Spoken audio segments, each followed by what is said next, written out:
high school lunchroom tables.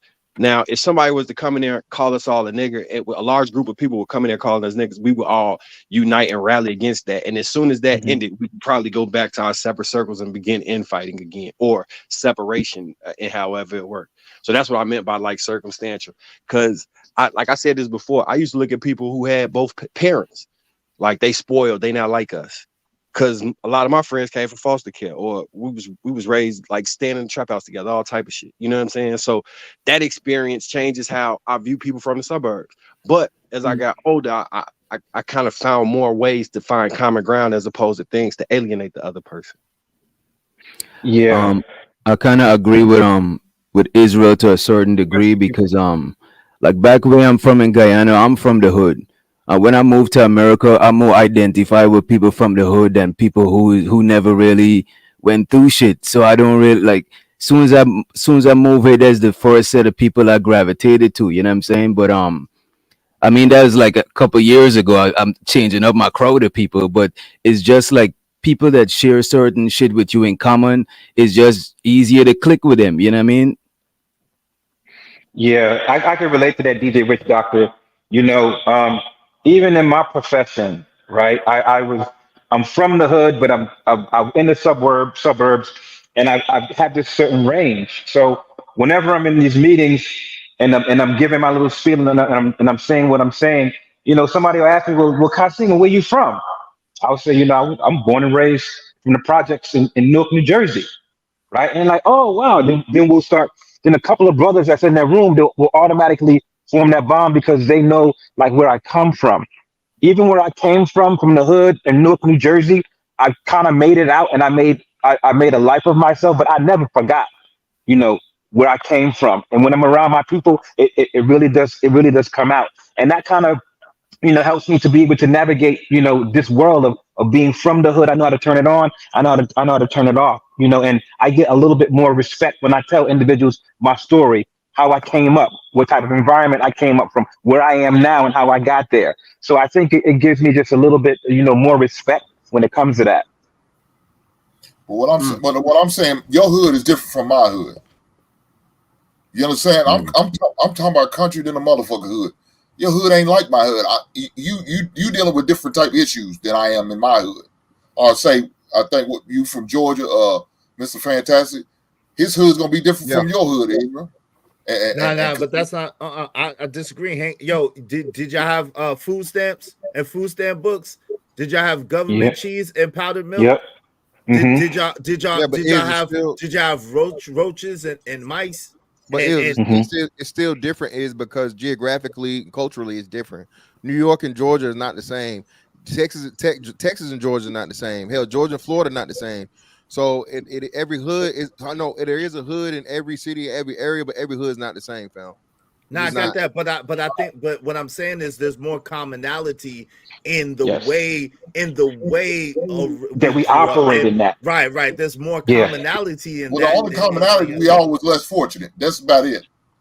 Yeah, we was all poor. Poor, but poor got a lot of commonality. Yeah, but that was a similarity. But there was a similarity in that struggle, Hank.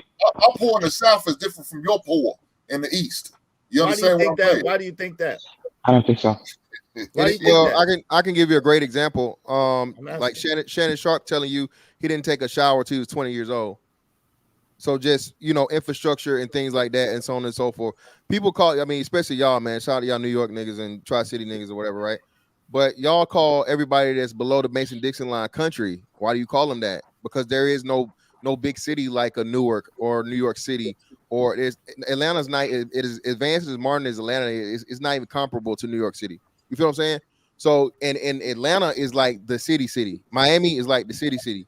So it's very small, a few areas of like that once you get into like the South and more rural areas. So don't think just because, a nigga, don't grow up next to with a 7-Eleven on the corner that he not with the shits. You see what I'm saying? And a lot of times. Of course. That's what I'm saying. my broke ass can't walk to the corner store like y'all walk to a corner. So I'm walking down dirt roads, yeah, and shit like Okay, that. now that might be different. But guess Talking what? about We a don't. different But guess what? We don't have no fruits and vegetables in that motherfucker. We got quarter water and damn Debbie's cakes in that bitch. Yeah, little Drake's juices. cakes. Yeah, You have- Drake's cakes and quarter waters. Like we ain't And, got and nothing Hank, in the chips. you're not paying $3,000 for like 5 square feet, bro. You guys actually have What's space up, out there. Reaper? It's good So- to No, everybody but in I Tennessee. think What up, bro? no, but I think of it like this, right? Even though we might be in different regions, right? But we can relate to that struggle. That dynamic might be different, but when I see another black person, I automatically correlate his experiences because I'm black too. So whether you in the South or whether you in the North, if you say you from this particular area, that particular area, there's a certain correlation psychologically that I automatically click and I automatically relate to. So let me hold can I on, add real something? quick. We be up. Listen. We be It's up here different. and we I be got you, talking little like boo. we I got be you. up here and we be telling the stories and we talk about fried bologna or Yeah. we'll have we'll talk about the syrup sandwich or the you know what I'm saying, a sugar sandwich or Kool-Aid or stuff. That's a lot of things that a lot of us, or government cheese or powdered milk. That's a lot of things that a lot of us from certain situations, no matter where you're from in the country, can relate to. I don't know, Mhm. is that's too specific, you know what I'm saying? I think like people just respect each other for going through shit. Because like I don't relate to government cheese or none of that shit because we had that shit back home. But like if somebody from America came to where I'm from, like and people know that you was from the hood, for some reason they would respect you more for real. But if you Mhm. from America and you from the suburbs, people might look at you like a little different, like you bougie and shit. I think people just respect each other if they think you went through some shit. It's like, you know, yeah, And but that, people like I from said, that's people part from of the the South problem, thought though. everybody from the East was bougie. We always thought y'all was like well off, more well off than what we had, because we know where we came from. damn. But yeah, So but that too, I though. That's my bad, Faye.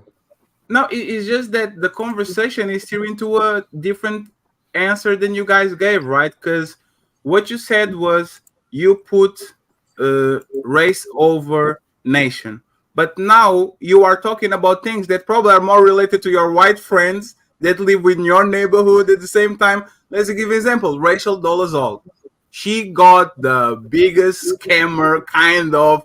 I'm black. No, she was a white woman that loved black people for whatever reason, and she decided to do the job for black people. And the thing is, which one is more valuable? Is Jesse Lee Peterson, right, or like a far right wing, or is Rachel Dolezal, even though she's a white woman dealing with black people, walking around black people for decades, and trying to actually push the black cause further? Like, Can- which one of them is can more I- valuable? can I And that's answer kind of this? the conversation that we're having here. It's kind of confusing because you say race, but then you go right back to commonalities that you probably have with your white neighbor that is on the same And apartment that's why I complex told you it was, than the black person on living in New York or But something see, like that. and but that's this why I is the told thing. you it's No. Real quick, circumstantial. fatty. In certain And give me places, just 1 second, because hey, Kay, I'm sorry, man. Like maybe you should, hey, man. Appreciate it. 20 membership. salute to K. Hey, listen, real quick. I just want to interject this. The thing Yeah, is, but fatty, can I and give my this. flowers to the man that sent me $100? Yes, Bro. absolutely. Okay. Damn is. My fault. I thought he did. My fault. I got you. I appreciate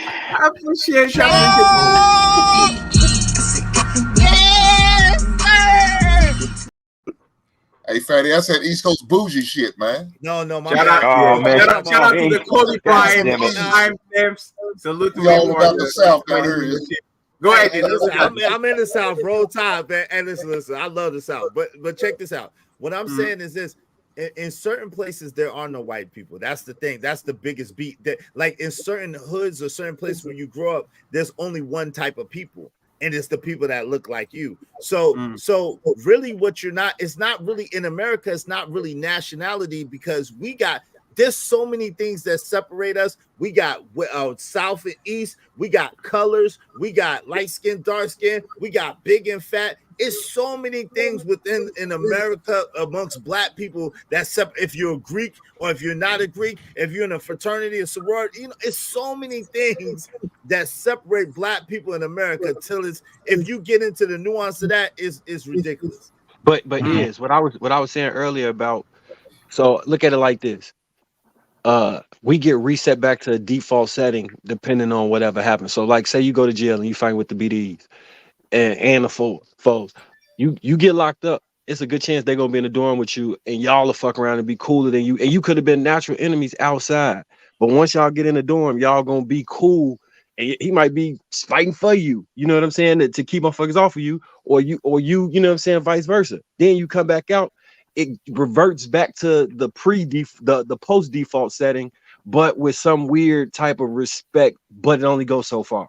Like, so I look at it kind of the same way when I was describing like I relate to all of the unless you're doing this, like unless you're against us, right? If you take a stance against us, then at that point I can remove my local affiliation and go to the default affiliation because it's protecting all of us, if that makes sense. Ripper, Right. Basically, give me just 1 second, friends. A little black book. I promise I'll give you the microphone. I just want actually Ripper and DJ Witch Doctor to go from that. Is that your experience as not born? I don't know if Ripper were you born in the United States, Ripper? Or you go? Yeah, I was born here. Born here. So you are born there with the Nigerian background, and DJ Witch Doctor is a transplant. What is your experience when it comes to this? Like, do you feel it? Like the tribalism, like over, because this is layers. This is nation versus race versus local versus tribalism. There's a bunch of layers that usually, like Marco said, separate us from each other. Like if the aliens come, everybody's human, but there's no aliens, so now we're black and white. And then if there's a war coming, now we are American. But if there's no war, now I'm from New York and you're from LA. Like, you see what I'm saying? Like, do you guys, both of you, felt different just because you were people that are not born? Like, you guys understand the question. Go ahead. I would say I felt, as corny as it sounds, I felt like not physically in a sense, but you feel homeless, right? Because growing up here, going to school, everybody thought, oh yeah, they're Nigerians. People call us Haitian. I don't know. I guess that's supposed to be an insult to people. I don't know why. They said, try to insult us, call us Haitian. These are other black people, right? So they'll call me, you African booty scratcher. I had to fight in both my old building and then my new building with people who just didn't accept us, African Americans who didn't accept us, right? And so we never felt like bonded. And my tribe is not one of the so-called popular tribes like Yoruba or Igbo, right? We're ethnic people, like people who hardly knows, even though we're big in Nigeria, but we're not big in, say, New York, right? But so it wasn't as if we had, a so-called home of people like, oh, we could relate to people. So it's kind of, you always just stand on your own island. And then the odd thing is that when I went to high school, I went to a very, I'm gonna just say racist high school, Wilton High School, fuck them. Very racist white people. And so you had to take on not to say I never felt like, oh, I'm not black. I was like, yeah, I'm black. I don't get why I'm different from all these other black Americans who call me African booty scratcher. I'm like, oh, I thought you were all black, right? Then you go over to a white high school and they slip in words like, oh, nigger this, nigger that. I'm like, hey, what the fuck? So I never felt, and I mean, in college too, I went to college, not say it happened in college too, but in college I went to school with a bunch of Asians and Indians and other white people. So I never really grew up with the so-called home of people. And on the flip side, the odd thing is that my family, extended family, I was never accepted as Nigerian because I was born here. I didn't have the yellow jaundice in my eyes. So it was like, oh, you're not real Nigerian. I'm like, what the fuck? Like, I can't win either way. I'm sending money back home to motherfuckers I don't know and shit. You are basically light skinned to white for the black people. And to black for I'm like, on one side I have family, and I got into fights, not physical fight, but fights with my family, who would literally sit up there and say, "Oh, Kata, black Americans don't have culture, but you wear Jordans, you try to lie and say you're from Brooklyn when we go out to the clubs or whatever. You have a baby out of wedlock. You're doing all the stereotypical shit that you complain that black Americans do, but you act as if you're not them. And on the flip side is like, I can never sit up there and like, yeah, I was broke too and all that other shit. But it's like Black Americans who hear my voice, unless, and I'm not trying to sound ignorant, but at least in my neighborhood, if you didn't really, if you didn't put I don't say working, that sounds so corny, but if you weren't of that life, like you weren't robbing dudes, you weren't selling some, or you weren't really accepted. And I wasn't. Like I went to school, like, I had family do that shit, but I never did that shit. And if you listen to my voice, I don't even sound like I'm from Brooklyn. So I was just, I won't say ethnically homeless. I don't know what the right word would be, but I was just like in the wind. Like no one talks about the first generation people who don't fit in anywhere. Like we try to support both sides, but it's like being through the same. Still a struggle to this day. And probably Little Black Book can tell you the same shit. Like you being the first generation, I will say 60-40. I am 60. Like I will put race over nation, but he's for like a 20% disparage because that's my identity. But with all the respect, that's the only place I actually know. I've been living here for all these places. I have a bunch of friends. My mentors were Portuguese. All the infrastructure that allow me to be here in front of you actually was either by grace of my parents that are African and afterwards by the people that were around me, black and white, but still Portuguese, that pushed me in the direction where I'm now. So it's still a struggle to this day. And I'm going to ask Little Book the question about the flag on the Olympics. But before that, go ahead and say what you have to say. And then it can be popcorn style, a little bit more open. Can I say something real quick? I was absolutely. I forgot about you, Doctor. I'm sorry for not moderating. It's all good, bro. Before I come to this space, I was in the like the black conscious community, pro black space, like with the Sa Nettas and Umars and the Tariq Nasheeds, right? And that space is the space that actually made me feel a little bit outcasted, because as soon as reparations talk start coming through, people start saying ADOS, tethers. Tether. I was like, damn, I never thought I was entitled to no bread in the first place. You know what I'm saying? Like, what type of shit is this?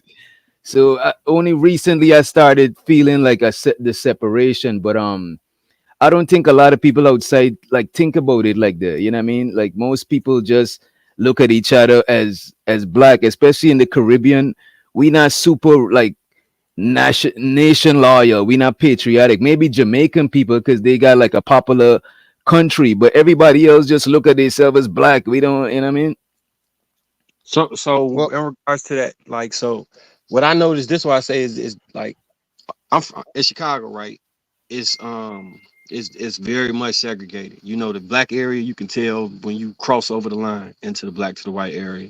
Even the black suburbs versus the white suburbs. It's very few like actually interracially mixed suburbs. And then they kind of operate on a class thing, and then within them they divide in half. But in regards to what he was saying about the reparations thing, so this is where it get tricky, because so I look at because I'm FBA, right? So I look at that as a specific issue that we have with that need to be resolved with America. Like, you can't negate that atrocity happened and it's had long-term effects.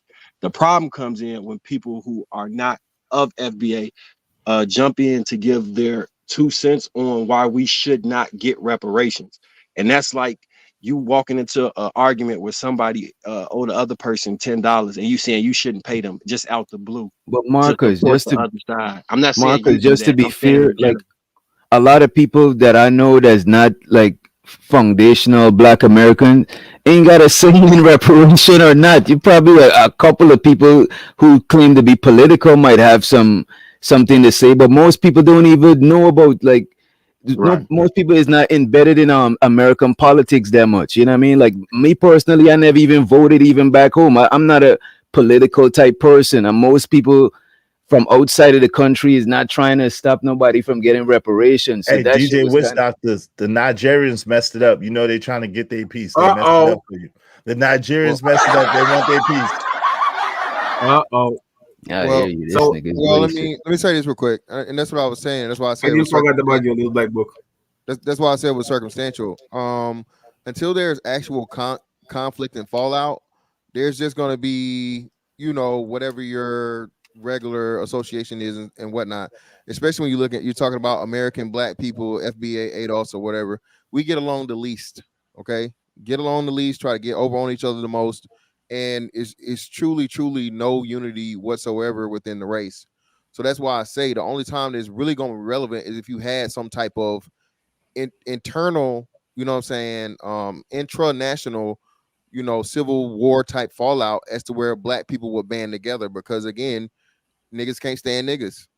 I'm sorry. And even furthermore, like Fatty, the question you asked earlier, with this, you know, this recent FBA ADOS thing, it's like a, you know, it's a cold war of sorts for international blacks, Afro Latinas, Africans, Tariq, thanks to Tariq Nasheed, you know, niggas is better than everybody else, Caribbeans too.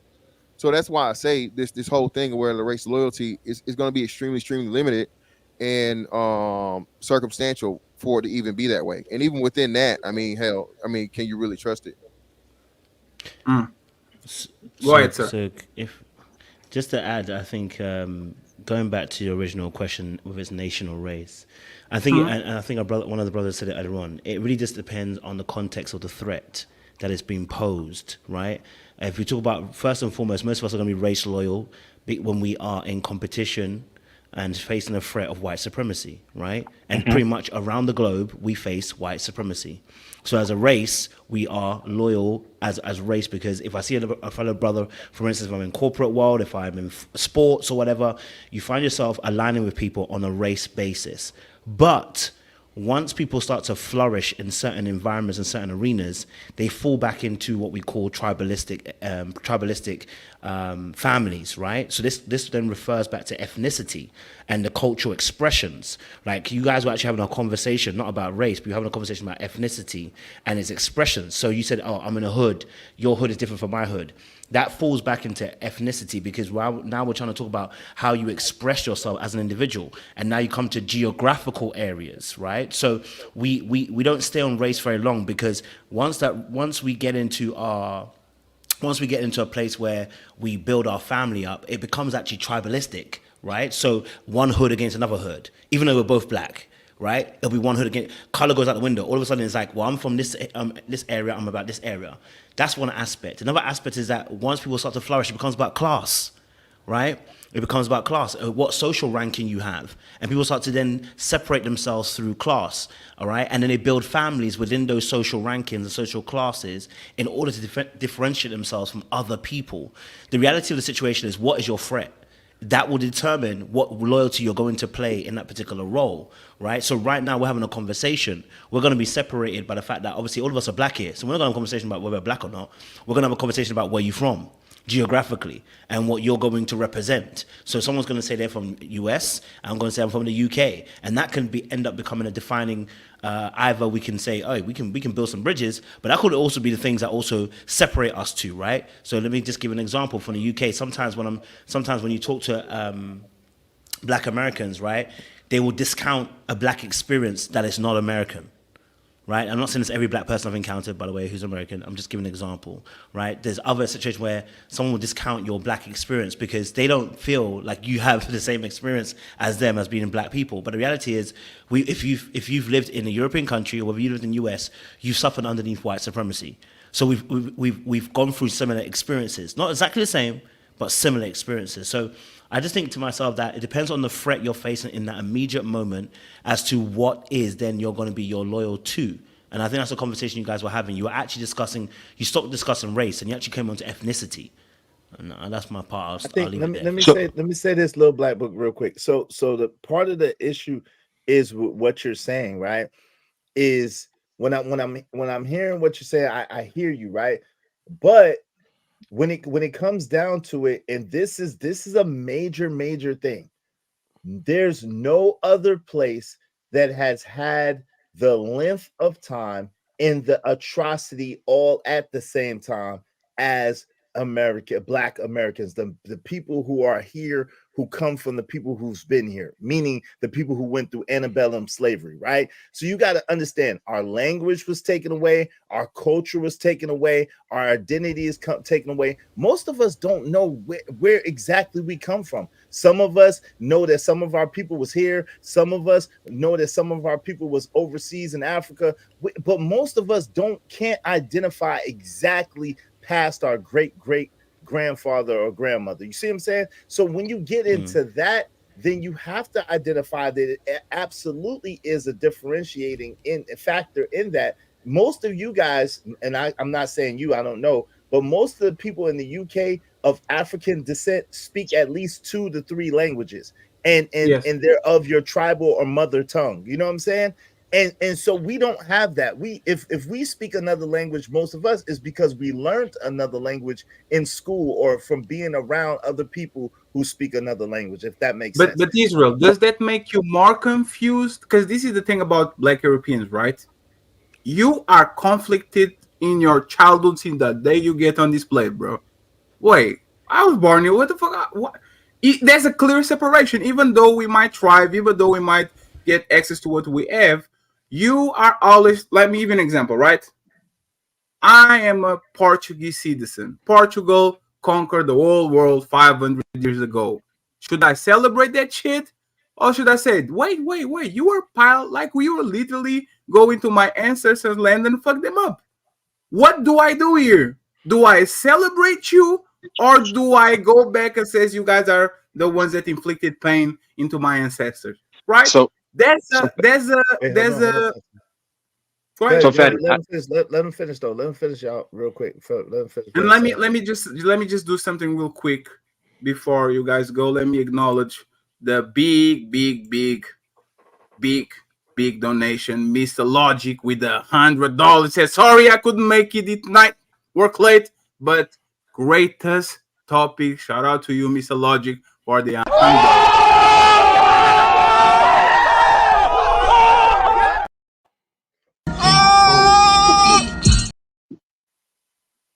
okay.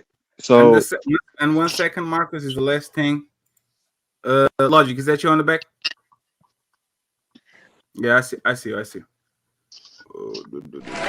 Mark.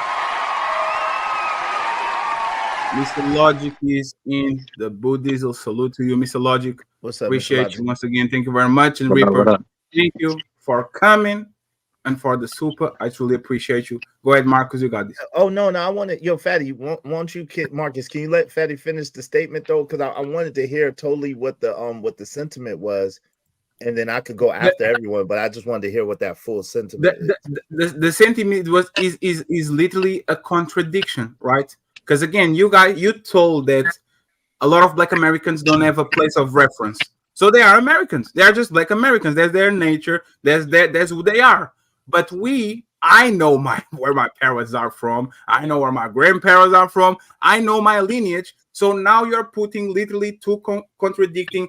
I am the abuser and the oppressor at the same time. But me don't myself as a Black. You see what I'm saying? Right. So, but don't you still have your culture though? So didn't your parents teach you, yes, the culture and of that's your worse. land? And don't you still have your language?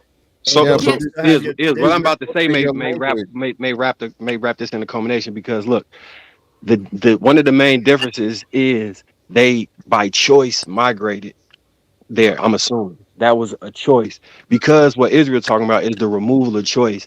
And this is where another distinction comes in. So I liken it to this: if there's a corporation that's the best opportunity for you and your family to make it and become wealthy, but that corporation for the last 20 years has SA'd your child, your daughter, and once she gets free, she's been free for 10 years, you had an opportunity to make it big by going to work for that corporation. The internal conflict from going to work for the people that did XYZ to your daughter, for a lot of us, makes us want to separate, which is why you see the clear delineation from Black people wanting to be associated as acting white or being white within people that are FBA. But when people come here, they look at it as, oh, this is just an opportunity. Why aren't you all accepting the opportunity? And a lot of us look at it like, bro, we don't want to fuck with them people based off of XYZ. So then it becomes an issue, because they're like, oh, y'all just lazy and judging XYZ. But right.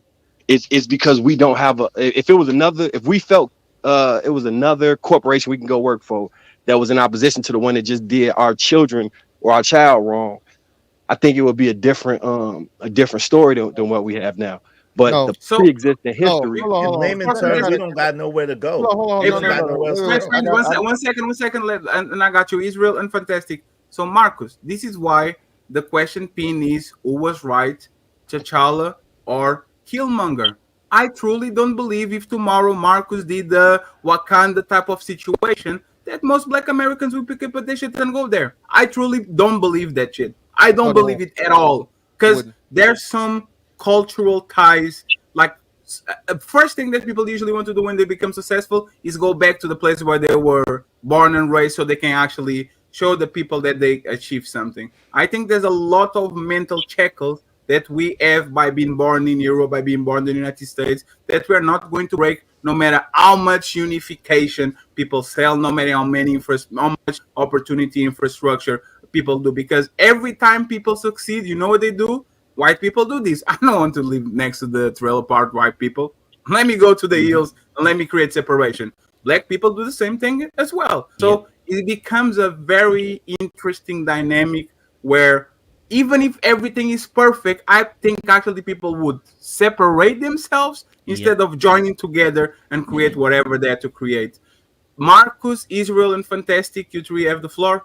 Go ahead, Yeah, so whatever. they already went. Let me get my piece. So again, bro, can we stop with the white supremacy and stolen this, brother? We're I don't know how many generations in now. This is your language. This is your culture. You are not African. Okay, you're not. You're not them. They're not us. So to try Excuse and me, I'm not. We're not African. hold on to something or reconnect to something Me that's and been you are severed. actually, Huh? not them. Now you said you're not. You are talking to Marcus, right? Me and little black. I'm talking to any black person of American born that's not a immigrant that's born Yes, yes. of Me and Black American. Book are a different story. Yeah, go ahead. Go ahead. Okay, fair enough. So again, when you start talking this rhetoric about stolen this and the corporation, brother, no, it is excuse. It is lazy. This is your home.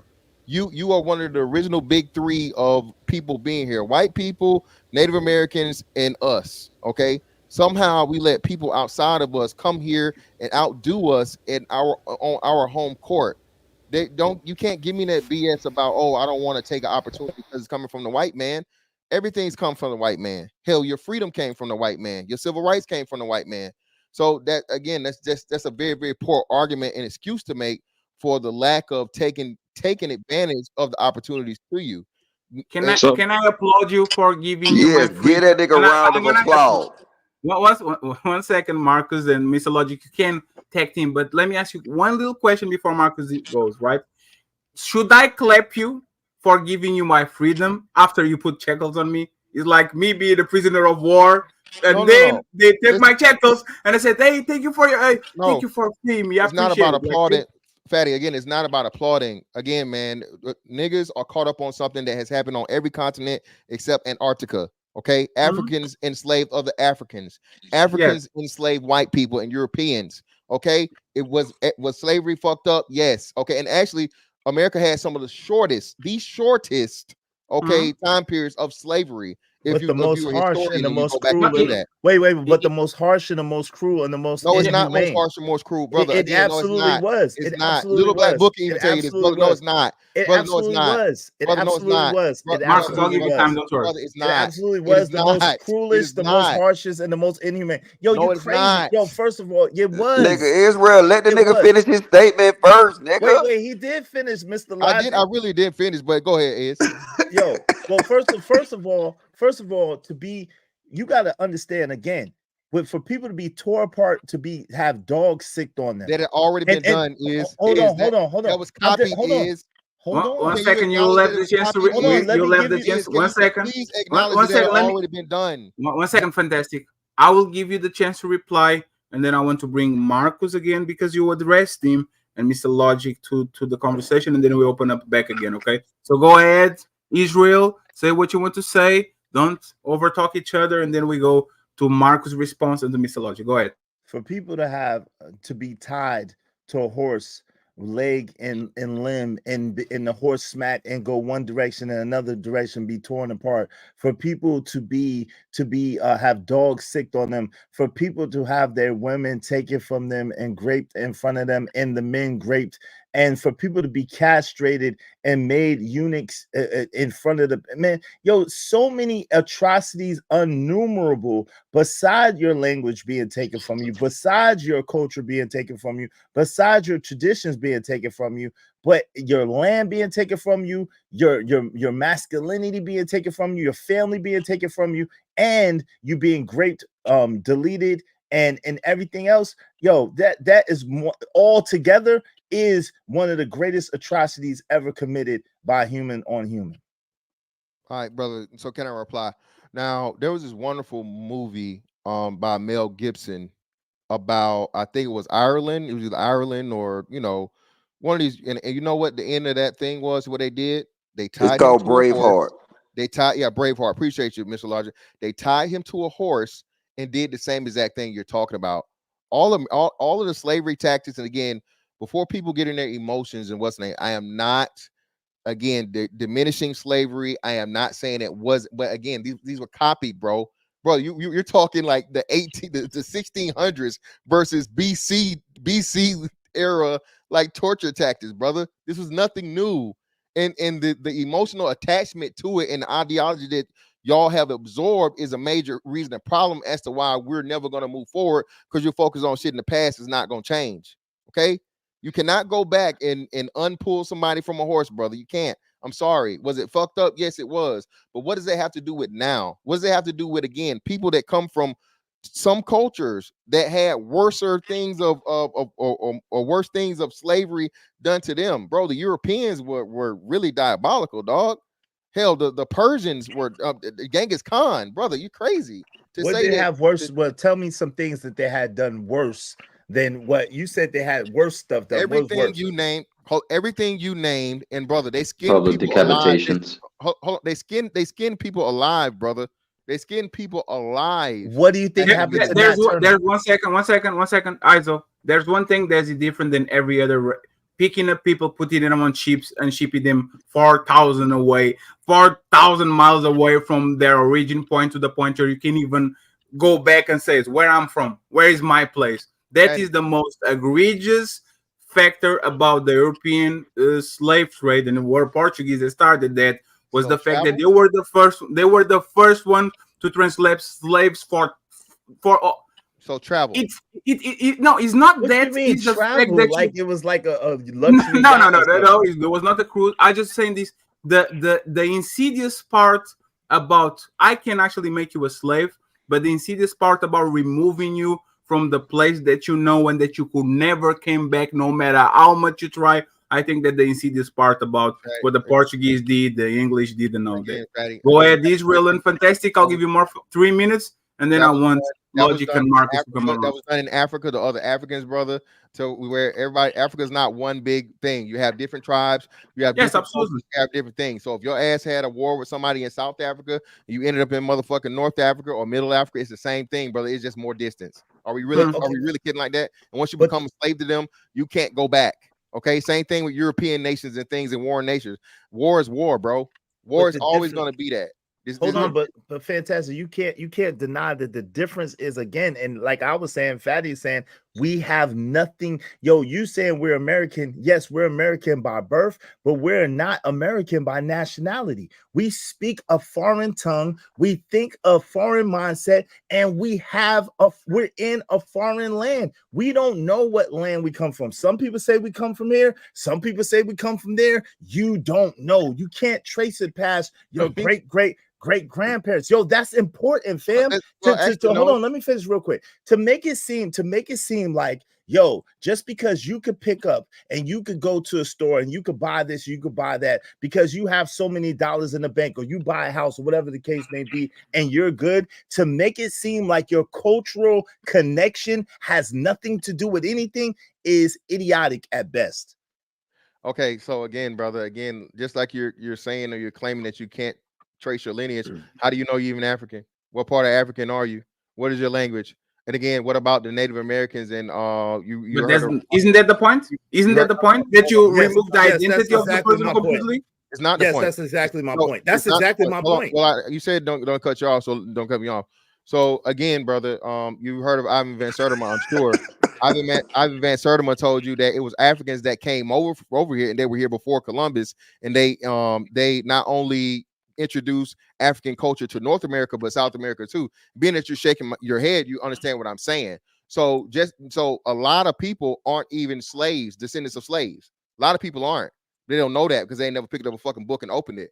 So you don't get to automatically assume and say, oh, just because I'm black, oh, my ancestors were slaves. And you just made my point for me. That's why I'm saying you can't say, oh, yeah, that's what I'm saying. Well, brother, how do you know you weren't part of the Africans that were already here? I said that. I literally said that. Okay, you then, don't know. That's the point. Why would you assume that you are the stolen Africans and not the Africans that are already here? Not. But see, wait. The funny thing is, generally speaking, for you to be created, you have two sides of a family. And 9 times out of 10, one side of your family may have came from here, and one side of your family may have came from there. So the point is, we don't know, and because we don't know, we do not have any cultural connection. And without any cultural connection, we lose something. We lose a lot. There's a lot lost in that cultural connection. Like Fatty could say what he want to say, but Fatty knows that he could either be there in Portugal or he could go to his motherland. I can go back, yes. Right. Fatty can speak his mother tongue. Fatty knows the cultures and traditions to which he comes. That gives, even though he says there's a conflict within that, which I could understand, there's also a strength within that, and there's also a unification within that.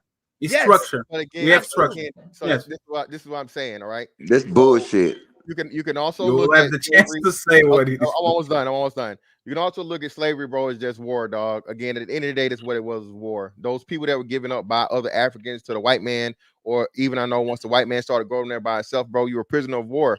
Okay, you were the spoils of war, and it's been done. Shout out to the brother that mentioned anything. Xerxes and Genghis Khan did this shit a long time ago, bro. They went throughout the whole fucking annals of Asia from one side to the other, bro, taking people, conquering, killing, pillaging, raping, my bad, Fatty, raping, that's fine, doing all this other stuff, bro. Genghis Khan has one of the biggest bloodlines on the planet to this day, dog. That's how he got down. Okay, so again, focusing on something that's been done to everyone, not even for the longest period of time in comparison to everybody else, bro. You can't ask and beg for a culture that, again, this is now your culture. Okay, just like when the women get conquered by and the men take them over and they have children by those women and those men. This is why we not Africans, brother. You take your motherfucking blood and send it to 23andMe. I take my blood to 23andMe. We get our blood from somebody that's from motherfucking Africa, brother. It's gonna be a big difference. And not even to mention, like I said, just looking at a nigga hairline and his fingernail beds. Okay, we know this, kid. So that's what I'm saying. You're trying to reach back to something that's just not you, dog. And it's irrelevant. Nothing about it because you're here now. This is you. To try and harken back to and figure out, okay, well, was I a stolen African? Was I African that was already here? It's irrelevant, dog. That's like, it's just moot. Just saying. Israel, 20 seconds, Israel, and then we'll move on. Marcus will have 5, 10, 1,000 minutes, depending on when he wants to go and interrupt. Go ahead. Hey, how we gonna listen to Israel talking about African and he said it goddamn 10 o'clock at night with some shades on? Nigga, you don't know nothing about no Africa, nigga. First of all, I never said nothing about Africa, Uncle Logic. Second of all, it ain't 10 o'clock at night. Third of all, you just still in Germany, man. Hush up. All right, so now listen. He's a white man now. Yeah, shut up, white man. Hey, yo, nigga, Haagen-Dazs, motherfucker. What you talking about? Listen. All right, so listen. 30 seconds. I'll be this. All right. Damn, Logic. Shit. Basically, this is the thing. I'm not saying about Africa because I don't know. That's the point. The point that you don't know weakens and dilutes you as a person. You cannot say and just try to identify solely as an American because, again, this is not your language. This is not your native tongue. You know that without a shadow of a doubt. Without question, you know that your people ain't English-speaking people. That comes from Europe, and your people are not European. You do know that, right? My people come from here. Your people come from Europe? No, here, America. Okay, so do you understand that English is not your native tongue, right? No, it is. That's what you're missing. Just like it's yours. No, it isn't. It isn't. Yes, it is. No, it isn't. Yes, it is, nigga. No, you can't speak nothing else but English, nigga. Yo, I can speak multiple languages, so shut your mouth. This nigga crazy. Let me go. Hola, ¿cómo está? Assalamu alaikum, rahmatullahi wa barakatuh. I can speak Here we multiple go. languages. Yes, I. Right. Let me bring Marcus here real quick because Fantastic said some things that Marcus needs a chance to reply.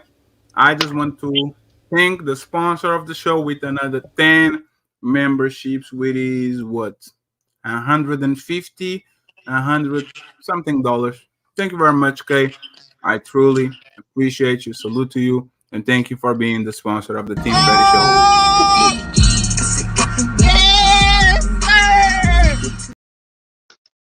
Channel is going to open up a little bit again. Sorry for the people that are getting frozen out. I just want to get Marcus out of the way, and then we open for everybody. Logic and Marcus, the other Marcus, the Mexican one. You fucking loser. Can start to lead whatever pirate booty warrior. They can start with the popcorn style, and then everybody can get the microphone again. So let's get through this. I have super chats to read after Marcus as these back and forth with me. Fantastic. Go ahead, Marcus. You got this. Okay, so I think that stance is extremely dismissive. I know that the comment was I'm not trying to dismiss it, but in actuality, that's what occurred, right? When you say so what, get over it, that's akin to saying to a rape victim, a SA victim, so what, get over it. And when you talk about what existed in antebellum slavery, you also excuse the next 120 years or 100 years following that, which was also to a similar African. And I think that, in my personal opinion, because it was an ad hominem attack directed at people who believe this, I think that it's cowardice to then side with the oppressor and say to your people, get over it. That's like if somebody came in and smoked your sister or brother, and then you went and became friends with them and was like, man, y'all need to get over that. I think everybody who has some sense of family would look at y'all and be like, that's wild. Or I think a better example would be if y'all been in war or y'all been fighting against the people, right? Then to be like, well, we captured, so we these people now. I think it's defeatist and cowardice, in my personal opinion. What? Okay. Are you done? Yes. Okay, so again, brother, it's a nice try and a tactic to use a lot of emotionality to make your point, but you still didn't make any point. You didn't refute anything I said. You didn't disprove anything I said that was factually and historically accurate. All of it. Okay. American slavery was some of the shortest and, again, not as brutal as you guys thought it was. It's not dismissive. It is fact. Again, you're trying to put emotionality in your opinion of something when, again, it's really not something that needs to be compared. Because when you're saying things, I'm just refuting them. And again, no, this not a this is or a shot, but just I'm refuting directly what it said. Okay. Mm-hmm. How did you refute it when you didn't show how inhumane, how humane it was? Brother, I and people in the chat said the same thing to you, dog. It was just a copy. There was no new slavery tactics in the 1600s, fam. There were no new slavery tactics in the 1600s. The white folks didn't do nothing new to you that hadn't already been done to somebody else. They had done against other white people. Africans had done against other Africans. And again, but that's irrelevant. I'm not trying to, go back to a side with you. Brother, there's nothing cowardice about reality. When you're emotional and you're trying to hold on again to something that's fictional, all right? The fact of the matter is you are here. Things are done. Things have always been done. There will always be atrocities. There's never going to be a fucking euphoria. There's never going to be this fucking wonderful world where nobody gets anything wrong done to them, dog. It's fucked up. Shit happens. But are you going to fucking sit in the corner and sulk about it? Eventually, you do have to tell somebody got background. They got to mute up. Again, so eventually you do have to tell some people, hey, man, get the fuck over it, okay? You do.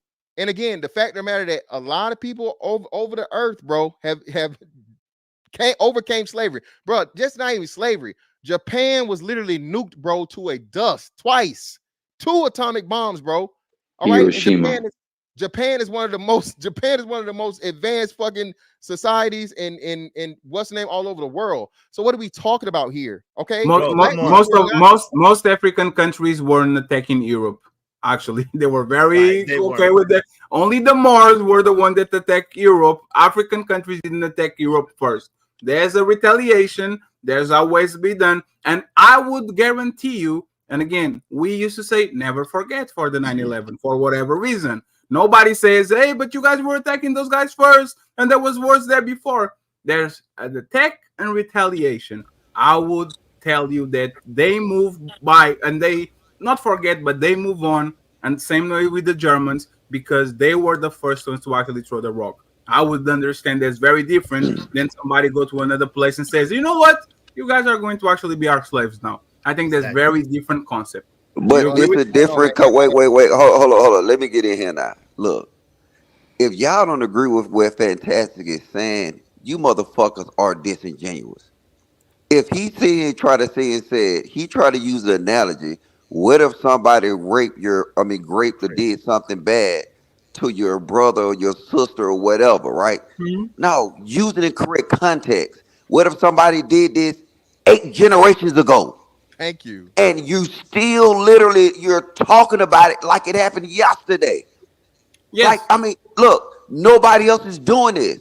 We can say the little head people do it sometimes, but they do it for sympathy. They still moving forward. No, they do it all the time. Wait, listen to what I'm saying though. Wait. Hear what I'm saying? I said, listen, you didn't hear what I said though. When you got I said they use it for sympathy. They still move forward. If you look at anything, if you know anything about land nav and you was in the military, right? Dead reckoning. How in the fuck can you move forward in a straight line when you constantly looking back? That's what we do. We constantly look back. Every fucking single thing that happens, we always compare it to slavery. We look back. So that's why we can never focus on a fucking single target. But hold on. Let me say this real quick. 1 second, friends. 1 second, friends, because I need to clean it up and pass it again to Marcus and Fantastic. Literally, we have right now. Yeah, let me finish it up real quick. So again, brother, before Elijah jumped in there, at the end of the day, listen, it is not cowardice. It is not whatever. I am not choosing a side. I'm simply giving you the reality and being a great leader by telling you. Logic already said it. What I was gonna say, but shout out to Logic for saying it. Hey, we can't focus on that shit back there, man, and get to the shit we trying to get to ahead of us. Okay, that's false. Yo, wait, hold on, real quick. That's false. Y'all hold on. Y'all using the little hat people, and the little hat people literally have a holiday commemorating the loss. Black folks is the only folks in the world told. Black folks in America is the only folks in the world told. Yo, forget about it. Don't worry about it. Why you worried about old shit? Why you hanging on to old shit? Meanwhile, the little hat people commemorate what happened. Not only that, they got reparations. They got paid for what they went through, and that was generations later. Y'all are full of shit. Okay, I'm not. We don't have no celebration in Europe, so again, and again, brother, you don't even and I'm not trying to I what you is, but brother, you're mistaken in your assessment of this. Those people were already the reason why what happened to them is because they had so much power and they had so much power over the money and this, that, and other, and so on and so forth that motherfuckers tried to get them up out of there, right? They were saved, they were rescued, and what they did was that shit happened and they kept it fucking moving, just like we telling y'all. We said, okay, well, hey, you know what we gonna do? We gonna say never forget, but in the same process saying never forget, we gonna make sure it can never fucking happen again by controlling all the fucking money on the planet. Okay, no, it's up there. No, Israel, stop there. I got you, Israel. But this is the hypocrisy he's talking about, right? Right now, you literally have the Israel doing some bullshit to Palestine, something that happened 70 years ago. The Japanese, the Chinese resent the Japanese because of the Sino Wars and what they do. If you come to Europe, people from Barcelona 8 people from Madrid, and this shit is 1,000-year history about they going back and forth. The French ate the English. Like every group on the planet, be a soccer team, be a region, be a country, be an ethnicity, everybody says, remember what they did to us. Remember what they did to us. Remember what they did to us. And as soon as black people say the same thing, hey man, I get it. The Germans did bad to us. You guys ate Nazis. Nazis are 0.0001% of the population, but everybody that listens to the word Nazis has some basic level of resentment because of the bullshit that they did 80 years ago. So if we can do that for them, why can black people say the same thing? We can do both. This is the we issue. can acknowledge. I'll pass you the microphone, Logic and Marcus. We can acknowledge past atrocities done to us and say, this is what happened before, and still tell people to strive for greatness and to be the best version of themselves. do both. But you guys, in my opinion, you guys are doing what everybody does, is whitewashing whatever is going on, because you know what's fucked up? Let me tell you what's fucked up before you get the microphone. Everybody Hey, Fatty, are you gonna be live for another hour? Huh? Are you gonna be live for like another hour, hour and a half? Yes, I will finish the show in 1 hour and a half, 2 hours or so. And I'm sorry, Marcus, so not got you here. I apologize. But no, you're fine, bro. I gotta leave. I'll come back. I appreciate you coming, man. I'll try to do a part 2. I really do. Thank you very much for coming. Everybody can not doing dick and pussy.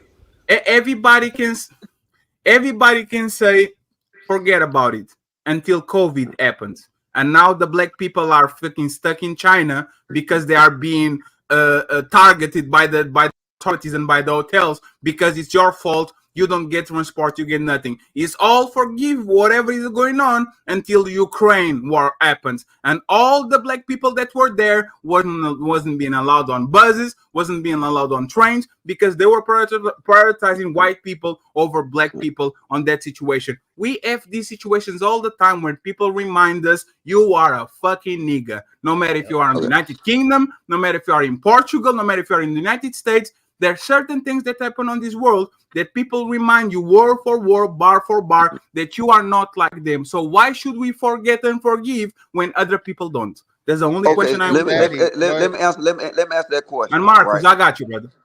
All right, look, nobody said forget. I don't think I ever heard Mr. Fantastic say forget it. He just the said point is he literally did just say that. No, he listen. did say it. Okay, listen. Get over it. Yes, listen. Get over something and not forget it. Yes, it's a big difference, and y'all know this. The point I'm trying to make is nobody saying forget it. The Jews ain't gonna forget, but guess what? They're not gonna blame their progression or lack of progression on that.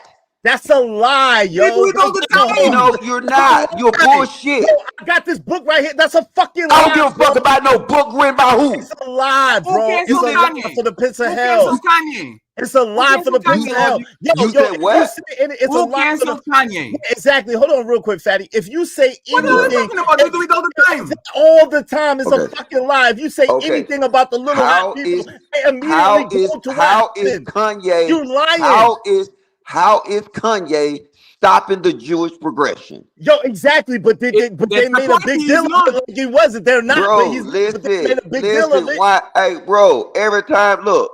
This is my point. I'm saying to you is that nobody, even the fucking goddamn Japanese. Everybody know what happened to them. Everybody know that shit was crazy, right? And somebody can say that Pearl Harbor happened to us and it was crazy. Ain't nobody gonna let that stop their progression as a group. Every time something happens, gave money to the Japanese. One second, Israel. 1 second. Adjust your glasses, nigga. Adjust your glasses. Go ahead. Wait. Go ahead. Every time something happens to somebody black, it always go back to slavery. A black nigga can literally kill another black nigga, and we'll find some type of way to blame it on slavery. Yes. If you don't understand that concept, you don't see that nowhere else. That's not true. Wait, hold on. That's absolutely true. Okay, can I rebut? Let me rebut. I didn't get my chance to respond to any of this. Israel, don't get frustrated. I'm on your boat. It's 3 seconds. You guys, and when I say you guys, American people, are sending $billions of money to Israel right now at this moment for something that happened 80 years ago. You guys are literally right now for something that happened 80 years ago. You are sending and pumping money to Israel because you want a certain situation to be resolved in favor of one of our allies, because it's just their allies because of now what's happening right now. That's not correct, Fatty. No, wait, 1 second. Before I go to Israel, like the little heads, they weaponize that suffering all the time. That's all they do. Don't talk about me on YouTube, or I take your channel. Don't do this. Let me fix you though, because you said something that's not true. How? So why do America send money to these other countries? Geopolitical power. No. so we can circulate the dollar. Israel, absolutely. No, it's look, you don't know. Fatty, he is wrong. It's financial. We send the money out so we can circulate the dollar to make it worth something. And then control those countries because they're using our yes, it has oil. nothing. Look. You we have no end. Look, I don't even know hell y'all talking about. Yeah, okay, we send money. Wait. I'm just, and I don't want to take it off this. We can get back up, but I'm just saying we send money we send money around the world. Read the bills, and then we send millions and millions of dollars around the world only to circulate that dollar to make it worth something. Because if we don't circulate our dollar, it ain't worth shit. Okay, that's fair, but this was not. I know it's fair, nigga. Just say it's right. Listen, hold on. This is the point. Hold on real quick. This is the point. The thing that's crazy that what you're saying is a lie. It's just a flat out lie. And you know I got love for you, but it's a flat out lie. Yo, like Fatty is saying, the little hat people, literally everything that happens, anything that anybody says, they literally take it right back to that event that happened. Each and every, so hold on, let me finish. Every single time. Not only that, they have a holiday called Rosh Hashanah, which is literally the remembrance of that day. We are the only people on the planet who go through the things that we went through for as long as we went through, and people say, yo, forget about it. You talking about hundreds of years of chattel slavery, which was not like anything else throughout the history of the world. Chattel slavery for a lot of distinct purposes. The reasons is, again, because we were misplaced totally. Our culture, our language, our tradition was taken away, in addition to all the cruel and inhumane things. So if you think for 1 second that does not have an effect on the people that you see today, you are sadly wholly mistaken. Okay, so compare the two. I just want to get this out because he said this directly. No, go ahead. If what he's saying is correct, when Hamas had attacked Israel, they would have blamed it on the Holocaust. This is my point I'm saying. Everything that happens to black people, we find a way to blame it on slavery. They took their land logic. I know that. I understand that. But that's the thing. They listen to what I'm going to say, and I'll press you the microphone. Is 3 seconds. This is what Israel is talking about. Those people got reparations and land. Even slave owners got reparations. Black people didn't got shit. Even the country Haiti had to pay reparations to France by the shit they did there. Like, it's literally the opposite. So it's not the same thing. We wouldn't complain. I don't think you're hearing. I don't think you're hearing. No, I'm hearing you. Let me just. No, you're not. You're not. No. One second, please. I will tell you how I would say Israel to shut the fuck up. If they gave Wakanda to black people the same way they gave Israel to the little heads, and if they gave him reparations, nobody needs to be crying anymore. You got what you wanted, go about your life. But the fact that they corrected some people and some atrocities, but they didn't correct black people atrocities, and they still fighting against that shit, that's kind of fucked up in my opinion. And I got that, but do you not understand that's a different conversation? What I made the point was, and I thought Fantastic was making the same point, is every incident that happens in America with black people, we bring it back to slavery. And then now, it's no way you can compare that to nobody else. Nobody else will see and say, oh, so-and-so attacked us. Oh, but it's because of slavery. No, look, black people will blame George Floyd. They will connect that to slavery. They will connect fucking goddamn the dude in St. Louis to slavery. Everything got a connection back to slavery. They connected Kyrie Irving freaking sending a tweet back to that event that happened. Come on, man. They connected Kyrie sending a tweet about a movie to the daggone incident, bro. You are sadly mistaken. Everything that happens to the little hat people, they turn back to that event every single time. No, they don't. Yes, they do. And that's what they use to hold against the people. Absolutely, they do. We covered that, though. They made a power move from that, brother, as to where You cannot do anything to them. They have too much control of the world, so it's just them to get attention at By this point, crying. niggas By not crying. but Fatty, and you missing it too. Again, y'all missing the whole thing. Y'all niggas don't know shit about a fucking ruling class mentality, dog. Y'all don't know shit about the conquerors. Bro, they're gonna be winners and losers. Okay, that's fine. That's fine. Fantastic. Fantastic. Listen to this, please. I talk about this all the time. And Marcus, take the microphone out of my hand. There's power in strength. United States as the US dollar, as the biggest army in the world, and there's power in weakness. The people, they cried so much about getting their shit that people felt sorry for them, gave their landing, gave a ton of reparations, and still pumped billions of dollars to their economy to the point where they could flourish, export their shit, and now they are on top of it all, even though they're a small part of the population. What you guys are saying is, stop crying, move forward. What we are saying is that look at the little people. They understand there's power in weakness. They understand that every time they cry about something, the big daddy, United States, the United Nations, the structure is going to give them what they want. That's all we are saying. But don't you understand, Fatty, that the reparation was more about the Germans than it was the Jews?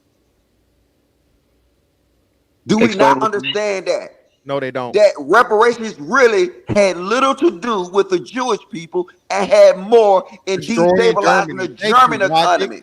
Bro. See, that's what y'all. That's what I say, y'all. And what does England giving Israel? Wait. What? Oh, fantastic. Okay, fantastic. What does England giving literally a space that were occupied by the Palestine people? What is that has to do with Germans? Literally a piece of land on another continent. Listen, you got to realize all the resources that came, that shit fucking destabilized Europe for a long time. That's how y'all don't realize how powerful Germany was, bro. Yes, fucking military history, and it was. And hold on, before anybody jump in, you can go find this shit on YouTube right now. They said the fucking World War against fucking Germany will fund the next fucking 2 world wars for a reason, bro. Again, yes, that's conquered so much and got so much fucking wealth, bro. That's what happened. And then the reason they was going after it's deeper for the whole reason why they went after the J people. Okay, bro, this shit is deeper than what y'all know on fucking surface. Yes, they let me finalize. Y'all been talking for nonstop. I'm not gonna talk forever. I'm gonna say a quick little point. All right, so when we dismiss, and please don't rebuttal because I need to read the super chats and then I open the conversation again. Hold up, wait. This nigga got a Wakanda avatar? Absolutely. Nigga, I can't take this nigga serious. Oh, fictional ass nigga. All right. That man and Robin looking ass nigga. Go ahead. I'm sorry. When we negate history, because I heard you all brought a concept about destabilization of economies, cultures, and countries, right? In order to ensure it's a war tactic, correct? So I find it interesting that we can recognize it in in global politics and geopolitics in regards to war tactics, but we don't recognize it on a local scale when we talk about how the past reflects the future in regards to destabilization. And there's a clear line we can draw from the point that we originally were talking about with antebellum slavery to the point we at now, which is why we correlate the George Floyd thing to that. When you have economic disparities that are classism, but it could be masked also as racism, because for some odd reason, if you exclude history, it seems as we in a meritocracy. But if you include history, you like, oh, this shit is a part of a system that has been going on for a long time. So to ignore the history is the only way you can get to a classism argument. But if you include the history, it appears flat out racism. What say you? Can I ask you a question, bro? Yeah, please retort. Can we concede to the one point I made, right? That the reparations that they received literally had nothing to do with them. It was more to destabilize Europe. Can we agree with that first? Agreed. What, Marcus? I will agree that was an overarching effect. I agree. I Okay, that won't was say an it's the overarching only effect, thing, but right? I will agree that it was an overarching effect. After you read the cash outs, I got something. Go ahead. Okay, Because so outside now of destabilization, they pay for land, so the military can operate yeah, from different because places. They create you got alliances, all those things. I yeah, understand that. you got to look at how close Germany was to achieving a goal, right? They look, motherfuckers feared that. They had to destabilize that whole area. And it Hmm. worked to perfection. So, like I said, it's not gonna put like this. And then now the Jews, people who could receive that money, didn't necessarily stand that land. Can you imagine, like I said, the plan for reparation if black niggas get their reparations, right? And it's going into a whole nother conversation. It would Okay. destroy the American economy. Will we not agree with that? No, It will actually no, I don't stimulate. agree with I that. But absolutely don't. No, But let me go it just ahead, would add Fatty. this one Go part, destroy ahead, Kevin. it. Fatty, and I Just want real, you. real I quick, want just you. 30 seconds. Just 30 It will seconds. stimulate. Just No, no, just we 30 won't. We Hold would seconds. on. Hold on. Let we Just him would 30. finish. destroy it. Just I got Half 30 of you seconds, niggas kids, and that's then I'm gonna crazy. hop down. Half of you Let me just say this FBA last niggas thing. will buy nuclear weapons. Yo, So, what? all right, so look, Destroy. Sound crazy. You look. sound Let's crazy. not, You sound friends, crazy. Hey, let's so not turn this into let's move on from that. Go Yeah, ahead, let me Mark. just say this, 30 seconds, 30 seconds. You So got the it. point that me and Israel are making in regards to warfare that has been pre-existing and still exists to this day can be validated. Because when you made the interesting great point about destabilization and how the war councils specifically targeted those for strategic vantage points, I think we can't dismiss that the FBI has been on record doing the same thing in regards to the black community. But even better, look, Marcus, even better than that. If you go to the Civil War, the Civil War was fought so that they could take the resources from the South and distribute them because the South had way more resources and way more financial and military might than the North did, and that's why they went to Civil War. So if you want to go ahead and say that, they gave the resources to the little hats because of Germany and to destabilize Germany, the same could be said about the Civil War. However, they gave those resources back to the Southerners, not the black people like they were supposed to. So, friends, let me get Hey, rid of Fatty, this. I'll give you $100 if you don't read these super chats. Just let us have a conversation. No, I have to respect the monies. The logic, I have to do so. Man, fuck this shit, nigga. No, This is about logic. the No, you're conversation. not going to corrupt me with 100. But if you send 500, we have a conversation. Fucking fat son of a Nah, bitch. I have to. I have to logic. All right, go ahead, read. So, Donnell, thank you very much for the Cash App. Appreciate you. If you guys want to support the show via Cash App once again, Team 38, Team 38, Team 38. I hope you guys are enjoying this show a little bit different. Salute to other people on the United Kingdom that are watching these on Little Black Book site. Salute to you too, and to the 300 and some people that are watching this shit on Team Fatty Show. Salute to you. I hope you guys have a great Friday. Tomorrow we have a show with the female guest that I want to do a back and forth with, and on Sunday we're going to tackle religion again. We're going to talk about religion. The last two questions of the show are simple, and it's going to be a segue to the Sunday show. The first question was, is Chala... Oh, here we go. What is that? The Jewish phenomenon. Here we go. CSI, you guys are going to make me become a victim very soon. So the two questions are simple, and I'm going to pass the microphone to everybody that wants to get it, especially Nexus that didn't talk, and Little Black Book because he's very quiet and patient. And Ink is just watching to it. Like, Hey, just watching. who this guy in the corner with the big glasses? Is a United Kingdom phenom. United Kingdom phenom is a bigger YouTuber than me. That's all you need to say. That's all you need to know. So the two questions are going to be very simple.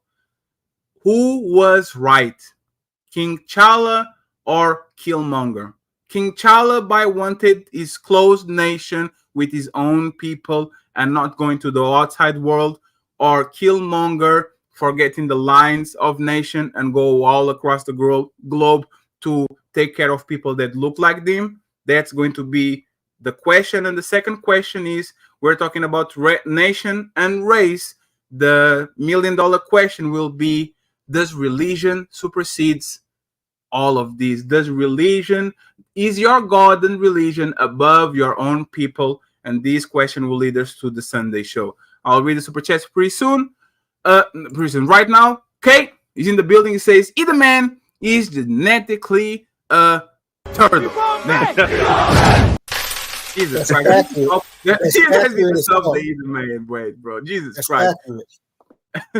and please vote on the poll, and please again leave the man alone. Tony, hey, Fatty, before you go, can we tell that nigga all in the corner to look into the future with them glasses and see what black niggas gonna do? Why are you trying to pick a fight? I looked into the future. It's not looking good for you, Logic. I looked into the future. They ain't looking good for you. Damn. I'm fucking with you. I just remember who he was. That's little black book, ain't it? Yes, that's little black book. Yeah, I just remember who he was. Hey, shout out to you, my nigga. But them glasses thick as fuck. Leave them one glasses on. All the better to see you with, nigga. Again. Tony, the Bull Diesel $2 says, what pro and anti-black rhetoric? Thank you very much, sir. Appreciate it. Salute to you. We have Tony gifting 1 membership. Thank you very much, sir. I appreciate it. We have my boy Carl Anderson, the last person that sends me PayPals. Salute to you, sir. I appreciate you. Thank you very much. We have Loud and Wrong. Thank you for supporting the show yesterday, sir. He says, since they acting fake, I will spice it up. Pan-Africanism is dead and all Africans are tatters. Appreciate you, bro. Keep up the good work. Damn, oh damn, oh damn. Why would you say that to us? We're friends. Why, cry baby, cry baby, cry baby, cry baby. Keep on back. Thanks very much, sir. Appreciate it. K with the 20 membership. Salute to you, K.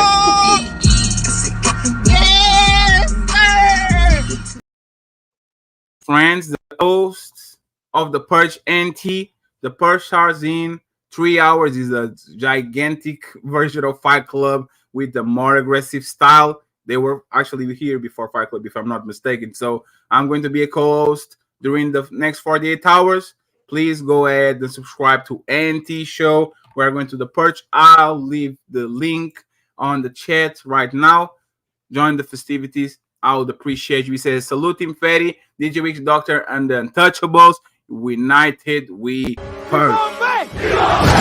Thank you very much, sir. Appreciate you. We have Bob. He's in the building. It says, I feel more comfortable around whites, but not as welcome opposite for blacks. I feel more comfortable around whites, but not as welcome opposite for blacks. Thank you very much, Bob. Appreciate it. We have Mr. Logic in the building with the handle.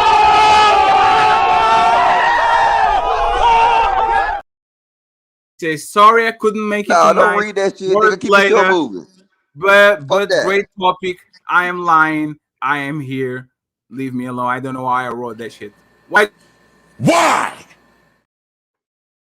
Why did you wrote that, Logic? I have no idea. But thank you very much for the big donation. I truly appreciate it. We have Carl Anderson. I grew up in Flint, Michigan for 8 years, and then West Virginia, probably for 5 years. Moving to West Virginia, the poor whites didn't like us, but middle-class whites were our friends because we weren't a threat to them. Economics is a major. That's a big thing. Thank you very much. We have 15 more to go. So 1 minute and a half. Loud and Wrong says, my land was taken away. Thank you very much, sir. I appreciate it. We have Jamaica. He is in the building. Shout out to you, my boy, Jamaica, even though I can't find your song, but you know what it is. Out in the street, they call it murder. $2, California dollars, the fake money. Appreciate you. Slavery was not exclusive to America, sir. Thank you very much. Appreciate it. We have Reparations. He was in the building. Salute to you, sir. He said, Fatty, this is one of your best topics. I'm pissed I got to deep out for a bit. If you on later, I'll all back. But this is a great fucking topic. You are a piece of shit. Okay. Thank you very much, sir. I appreciate it. Hey, he should have said a fat piece of shit. Nah, we're not going to do that. At To least be he said loud you and know. wrong. At least he said you know. $2. Big indigenous American. We ain't all lost. This man is doing that while he's on a casino drinking some booze right now. Sorry for the racist joke. Ronnie, $10. Dope show. Salute to you, Ronnie. Appreciate it. Thank you very much for the donation. Salute to you. We have 5 to go. NT says, y'all need to research history. The pyramids in Egypt were built by slaves and they went through some brutal shit. Many racist tribes were enslaved. That was the alien, sir. Not like chattel slavery. I will have a show about the pyramids because motherfucker, that was the aliens. Mr. Fantastic, thank you very much for the donation, NT. Mr. Fantastic, B-A-B-E, the only one and only. Talk your shit, son. Let him know. Fantastic Senior is here. For how many years has this guy been trolling you, bro? Bro, since I started YouTube, man, and he changed it to like, different shit. He can't stop. He won't stop. He will keep going, bro. Year after year after year, and we have K with another 10 members.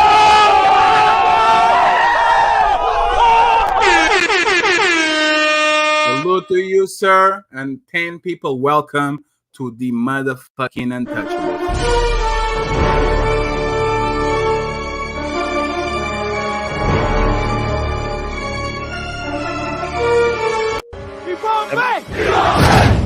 Yo, that means you're doing something right, fantastic. That means you're doing something right, fantastic. You ain't popping, you ain't got no you're haters. doing something right, sir. Okay, thank you very much. We are 473 untouchable. So, man, oh man, oh man. Thank you for every single one of you that become a member or gifted membership. Salute to you. I appreciate you. We are almost done. Theo is in the building. Salute to you, brother Theo.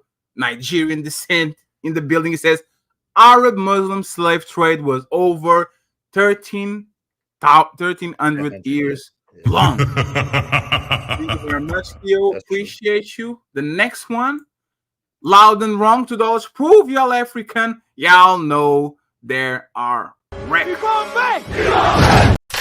they ain't. No, they ain't. Prime is in the building. Don't let So to my Dane boy Calloway Prime. hear you say that.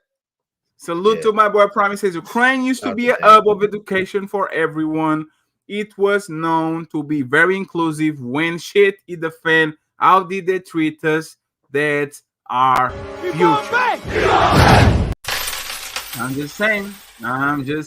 If there was a real life, if it was like a real life purge of the United States, I think black people would they would be like, oh damn, I'm not American. I will leave it alone. I don't want to do that. Dub Will, $5. Salute to my boy Dub Will. It says technically your native tongue is whatever language your mother teaches you first. That's why it's also called your mother's tongue. I disagree with that. That's not true. That's not true. That's absolutely not true. But anyway. But Dub Will, thank you very much. Israel want to be African so bad. Like who said African? I know. We're going to fight back in 5 seconds. Let me just finish this. Bread and butter, salute to you. He says most dictionaries define native language as the first language or dialect a person is exposed to at birth or early childhood. Thank you very much, sir. I appreciate it. We have finally the 3 last ones. The Will says Jim Crow argument actually holds more weight than slavery. Jim Crow is an aftermath of slavery. So both of them are kind of connected. Is the point between what we have now and what was happening before. Salute to you. I appreciate you, Dub Will. Dub Will wants to talk about redlining and all that shit. So we might have to have a conversation later. Al, the fake Aaron, $5. What's up, brother? He says, so Obama giving them reparations in 2020 12 contributed to the destabilization of Germany too. And the last one from the other side of the United Kingdom. So this is for you, my brother. It says, shout out to Little Black Book. Please hit the like button. Salute to everybody supporting this man from the other side of the ocean. That is actually not the other side because I live in Portugal, so he's 2 hours away. But I'm going to pretend that I'm American for the sake of the conversation. Thank you very much, sir. And finally, we have a cash app for my boy Romelo. Romelo says 2 reasons why Russia kicked the small ats out. He said that. What's the reasons? Am I getting? Send the $1 cash app so I know it's real. You guys already know if you want to support the show via Cash App, Team 38, Team 38, Team 38. We're going to start getting some work done, family. So please get them donations in. Get them in. Give me your fucking money! Hit your Cash App. Hey, listen, Finally, K is out of his goddamn mind. He hit us with another 10 memberships, so he's 40 memberships. That boy is on fire. So salute to you, motherfucker. Salute to you.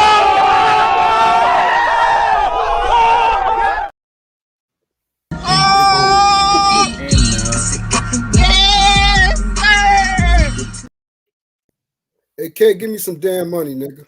And Hey, friends, you actually poked the bear. He is here, the Killmonger is here, so...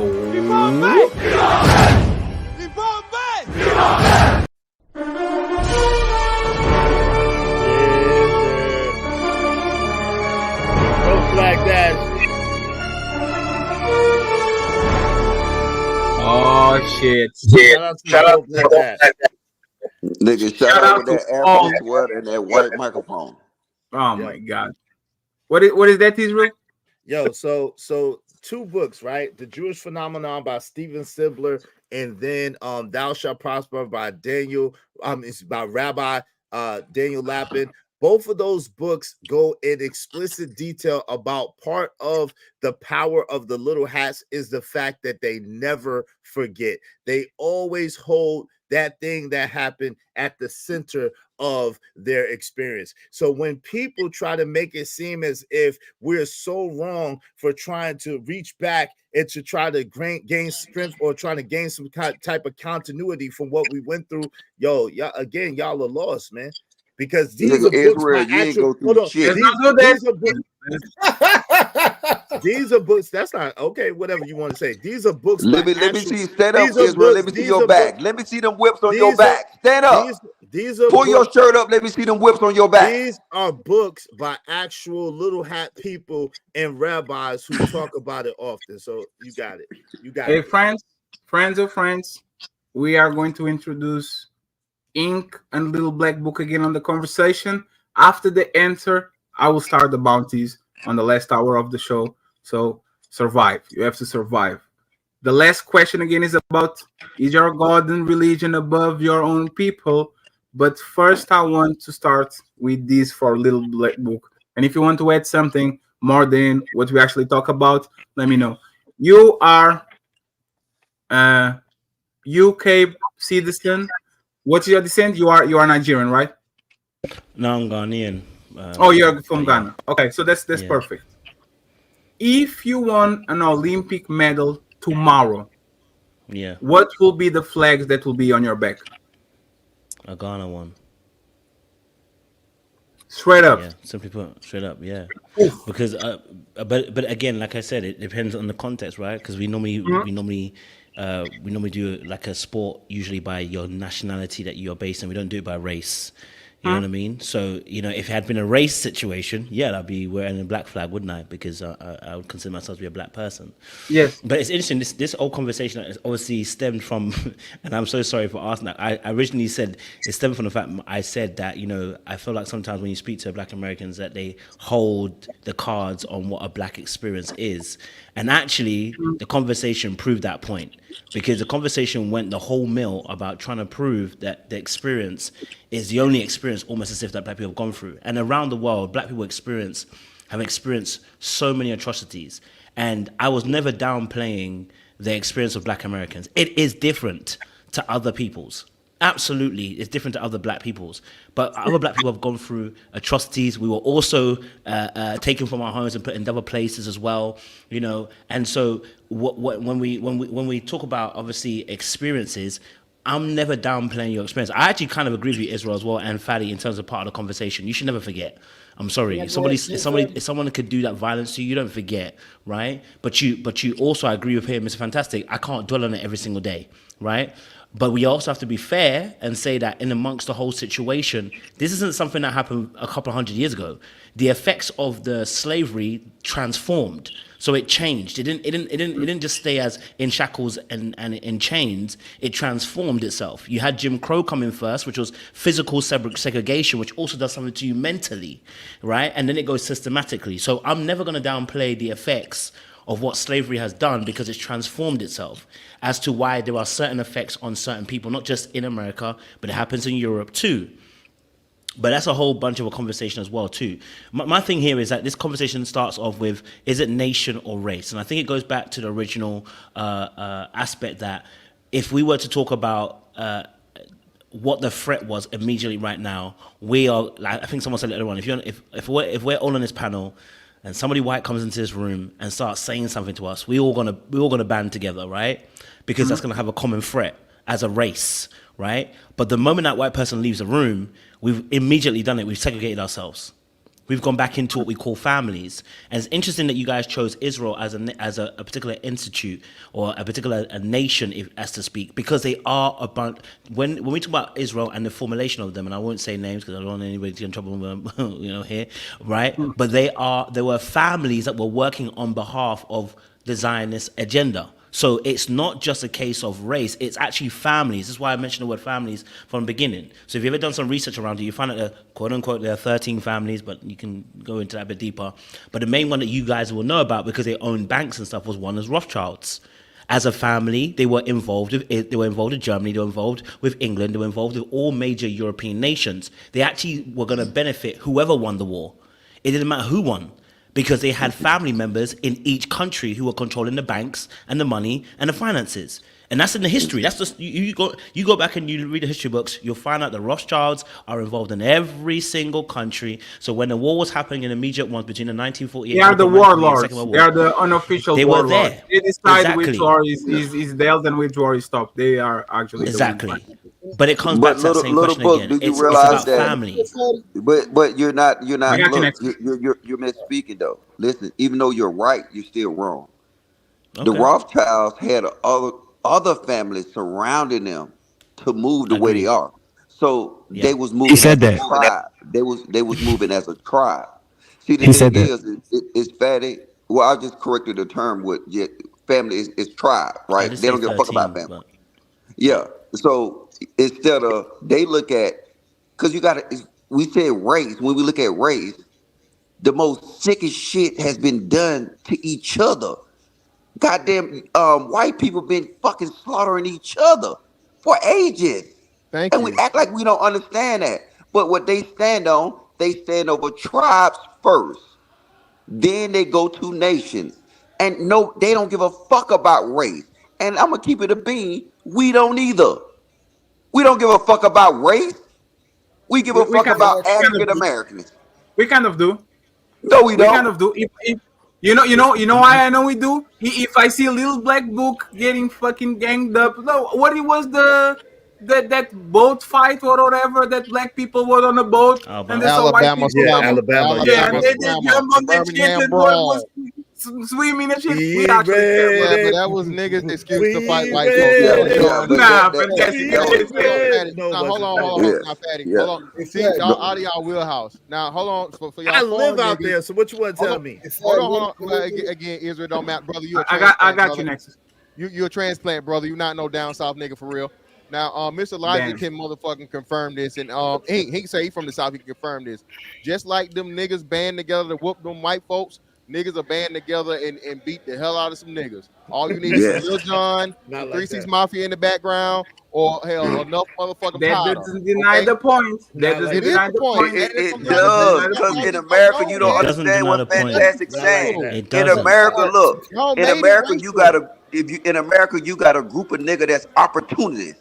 They just looking for a reason to fight. Because you don't have no power. Systematically, you do not. This is why I mentioned white supremacy earlier on. It got nothing to do with that. They just looking for you don't have the positional power to be able to be tribalistic. You know, listen to what I'm saying to you. You do not have the positional power to be tribalistic. Because like I said, it depends on the threat that's facing you immediately. The immediate threat you're facing is on a race level. Because you are, as we talk about races, we are not at the top of the food chain, right? So when it comes to your immediate crisis of what you're facing, it often comes on a race level. This is why you don't have this is why you're laughing, because you ain't got intelligence to understand what I'm saying to you. But if you listen, you might actually get something. So what I'm saying to you is that when you're dealing with a situation at the moment, you're dealing with it on a race level, because immediately the threat that's coming to you is one that's of race. So what happens is when you don't have the power, you can't be tribalistic. When we talk about white folk, the reason why white folk can have social classes in a certain way and have tribalism in the way they do is because they're top of the food chain. They can afford to be tribalistic. Do you know why? Because the moment you decide to perp up, it becomes racial again, right? You're the immediate threat. So immediately when you decide to perp up as a race, they make it racial. Right? It's not about tribalistic at that point. You don't, but right? Look, it's not, hold on. I'm gonna land and you can respond. I'm gonna land and you can respond, right? When you succeed, right, as a black person, right, you become a threat racially. You don't become a threat tribalistically. Tribalism is within the context of that race. You don't become a threat to them tribally. You become a threat to them as a race. Therefore, they try to finish you before you can get anywhere, right? They try to exterminate you before getting somewhere. That's why I'm saying to you that your fight is different, because you do not have the positional power. Hence why I mentioned white supremacy. When someone in a lower social rank tries to climb up, it becomes tribalistic. It doesn't become racial. Right? Okay, we're facing two different contexts. Hold on, brother. The longest plane flight ever, brother. Now, hold on. Let me say this real quick. We're dealing with tribal, right? Who's that? Who's the question? Can you say it again? He's next. Go ahead. I said, are we conflating what tribal is? Tribal is dealing with, we're talking about culture. We're talking about, character, people that's like-minded, right? That's what we're talking about. Tribal. Okay, so if we're talking about that, that doesn't necessarily mean that's synonymous with race. That's the point we was making. I was making. I know. No, I'm buffering your point. I'm buffering your point. That's what we agreeing with you. Well, I'm agreeing with you. I understand you're saying the same thing. Oh, okay. So hold on. So let me say this again. Little Black Book. I got to say this. Little Black Book. Can you tell the people that don't know the very, very small percentage that black people make up in UK? I wouldn't even know. It's a very small percentage. It's a small percentage. Less than 5, right? Right around 5, somewhere between 3 and 5, correct? Probably that. So somewhere between 3 and 5%. So if this white supremacy existed the way you say it existed, right, in modern day times, have been for so long, why even allow you guys to fucking be there? Why not just wipe you the fuck out? Because you're insignificant. Okay, sorry. Listen what I'm saying. From a monetary standpoint, from anything standpoint, if white supremacy was so about keeping the black people down, and you guys will be a better case study than us, because 13% is way bigger, and we have a little bit more to do and impact on the economy than you guys would, right? So having that understanding, and white supremacy was all about keep these niggas low and keep these niggas on the go, why not just motherfucking exterminate you and get the fuck up out of there, or kick all of y'all out of the country? Why not? I love that question. And it's an easy answer, because you are the battery to the country. You're the battery to their foundation. You are the slave that they need to use. You're the workhorse. Again, listen, hold on, pause. Before you jump in, wait, answer it. Let me answer it. Why won't you keep quiet? Let me answer it. You asked me a question, let me answer it. Don't jump in. Let me answer it. pause. If you're always talking, how can you learn? If you're always talking, how can you learn? Hey, look, Just can we get pause. clarification? Is he talking about U.S. or he talking about the UK? It's the whole situation. No. You gotta clarify. You UK, guys can US, go the same next. Iso, let him finish his point. You guys can go next. I No, promise you. I'm just trying to clarify because it's important. But it's that's important the to know what It's, I my need to answer's know. still the same. Let him But clarify. you would get it if you Okay, quiet. go Finish the Let point, him right? clarify. Then, So- by the way, the bounty starts absolutely now. Interrupt. Time to do. Okay, so the key question that you asked is why do they keep us around? Oh, sorry. Why do they keep us around, right? If they are this white supremacist agenda, right? And the whole point is that because you are a slave to them, you are the workforce that they use. You are the workhorse that they use in order to bring produce. We see this. Listen, if you look at the history, even when we talk about Egypt and Israel at a point in time, they use Israel as the workhorse. It's what happens. That's why you keep slaves. You keep slaves because they do the work that you don't necessarily need to do, and you keep your class in that way. You keep yourself separate from them by letting them do those menial jobs and staying at the very bottom. And also, it's also a display of your power. When you want to abuse something and abuse someone, you don't get rid of them necessarily. You keep them around to let them know we still got power over you. And it also sends a signal to other people around you that this is what we do. It's pimpology. And if you know anything about pimps, that's the same thing they do. So it's that's all it is. We are workhorses at a point when it comes to racial beef between ourselves and them. That's what I was saying. Okay, Marcus, go ahead. No, 1 second before. bro. No. I got guys, because you are going to say something and he has to respond. Let Marcus compound on his information, and then you and Logic can go ahead and reply at the same time. Let him compound on information. Yeah, I just wanted to add this one other aspect. The way capitalism is set up, or our financial system is set up, you need examples to have a fear of loss incur. So you can enslave via time as opposed to having to do it through physical measures.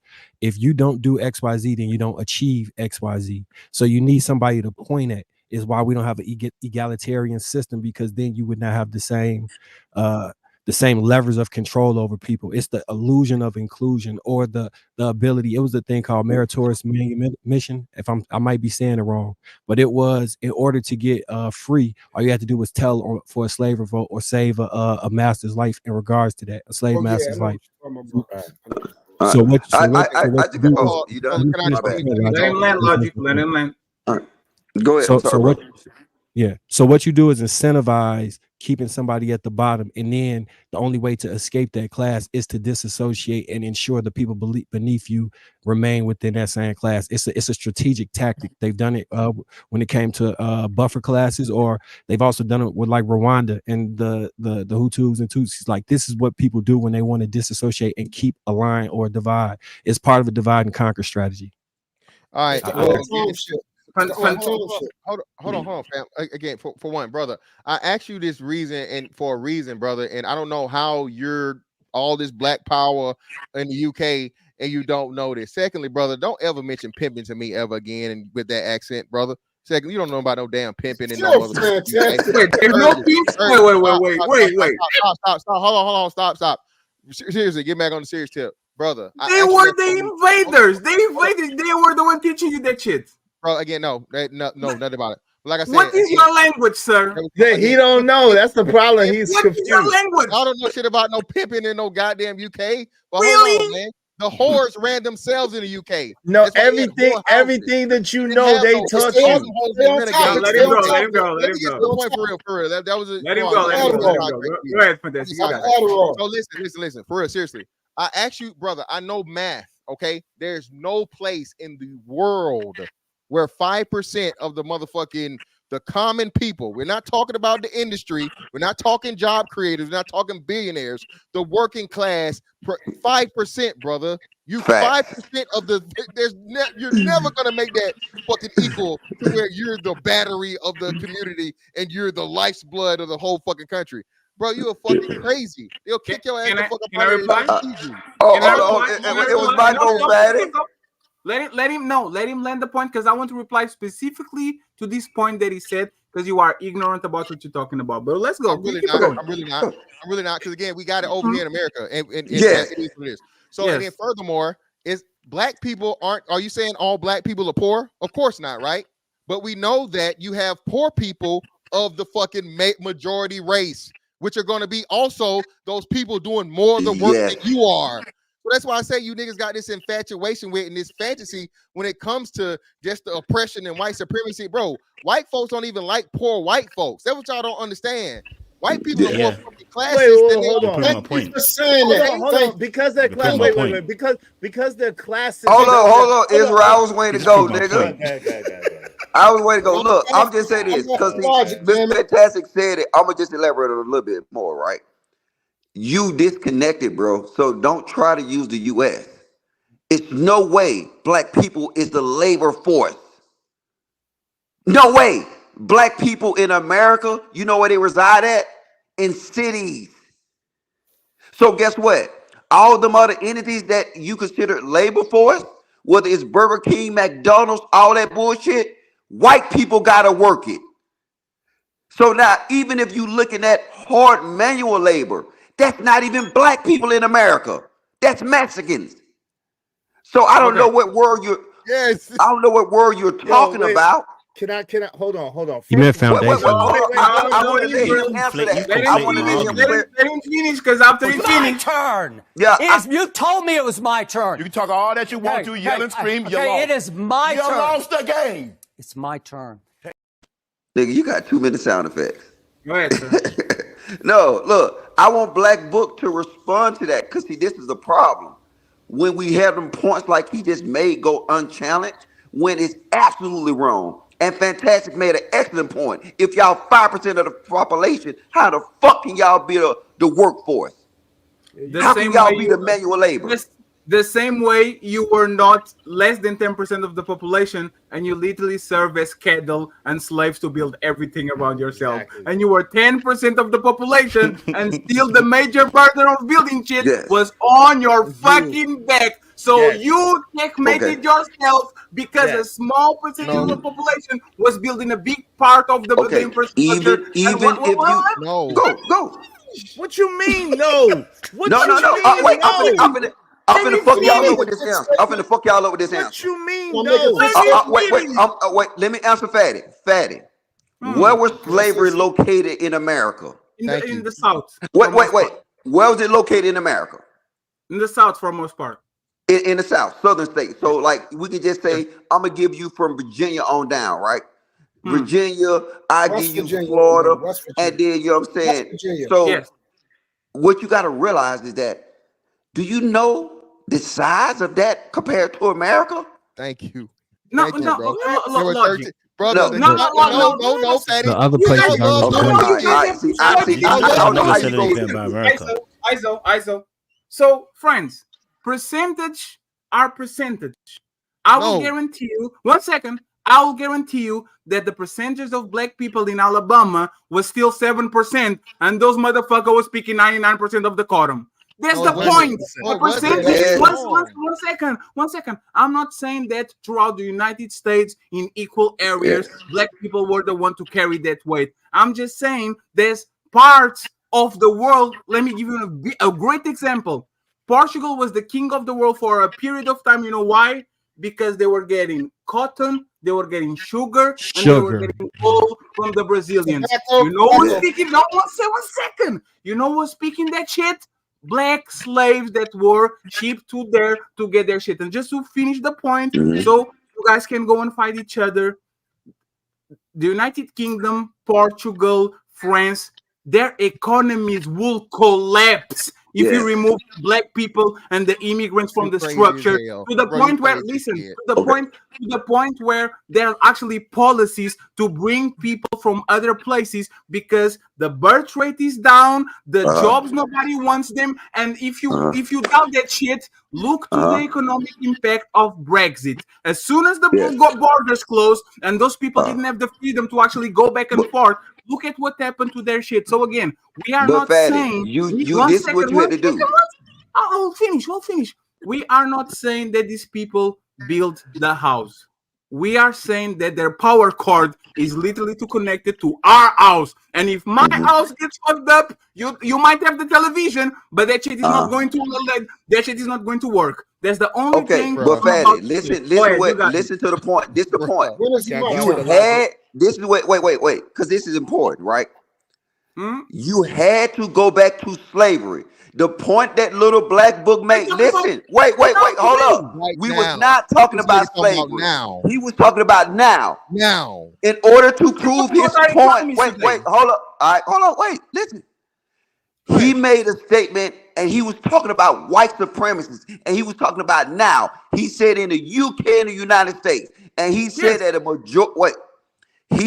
majority of these people are the workforce that's doing a lot of the manual labor that we see today.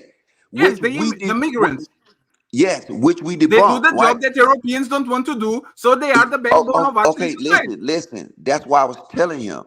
When he speak on America, it's different because America. I didn't speak on America. You added America. In America, black people are not that. And then now, in order to prove your point, you had to go back to slavery, where it is different. It's different. It's no way he's going. And I don't know about the UK because I don't like the UK. That shit dirty as fuck anyway. No, you are dirty. Wait, hold on. I'm just saying it's dirty. Left with the conversation. Hold on. I did not move. He's mad because he's losing. That's why you asked a question about UK. Fantastic. Israel. I got you. Don't worry. This is simple basic elementary economics, brother. Okay, and then two simple mathematics. You are not going to fucking show me where 5%, okay, of common laborers assessed for over even 50, let's say even say 51% of hard labor. It's literally mathematically impossible. Facts. You're lying to yourself. I didn't lie to myself. I answered the question. This is the problem with you bringing up fucking white supremacy and white folks for every fucking thing, dog. You literally said the battery. If you were actually listening, I didn't. You didn't let me finish because you were talking. So when I said, I didn't say we're the only source. You asked me a question about why they keep us around. See, you asked the question, but because you wasn't listening. You said the battery, nigga. Brother, I repeated you verbatim. Listen to me. You're still talking. You're still doing the same thing. You're not listening. Don't tell me I didn't, nigga. You tell me I didn't. Let him clarify. You're still talking. You don't know how to listen. That's the problem. You don't know how to listen. Now tell me you don't know how to let him clarify. I'm not answering your question until let me finish. Battery, brother. I'm not gonna answer your question until let me finish. The guys up top. If you know how to listen, then we can have a conversation. If not, you were the battery. Tell me that. Fantastic. Let him clarify the point. This nigga saying I'm not listening to him. No, but listen. One second. You're not listening because you're still talking. No, one second. ISO. So listen to this, right? Even if he said that, we are having a conversation in good faith. So if he wants to clarify what he means by that, just let him go ahead and clarify, and you can answer afterwards. It's fine. Let him clarify. Go ahead. And again, Israel and Marcus go next, and then I go back to the questions because motherfucking Ink is quiet for 2 hours by now, and I'm feeling bad about it. Sorry. Appreciate it. Thank you. So the question that was asked to me originally was presented as, so why did the quote unquote white supremacist agenda, why do they keep black people around? And you mentioned about the UK as well, right? And I said, because we are the battery. That doesn't mean we're the only battery. It means we are the battery. We're one of the batteries that actually propel the nation forward, or nations forward, wherever we are, right? And then I said, we are the workforce. It doesn't mean we're the only workforce, right? We are one of the major workforces that actually contributes towards a country's wealth, right? And if you're, especially in the UK, if you want to give an example, right? Some of the issues that we have, right, is that, for instance, and someone was mentioning it, right? During the 1970s, maybe the 60s, whatever we call it, the Windrush era, right?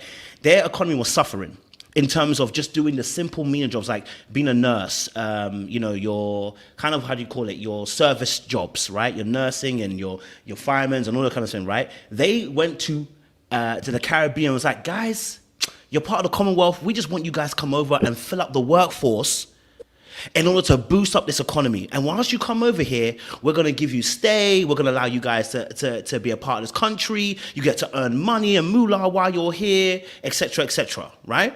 Because remember, we're only 5% of the workforce, right? So why would we be needed, right? Surely they've already got it all handled, right? So why would they go over back to the Caribbean to go and call them over when they've already got it handled?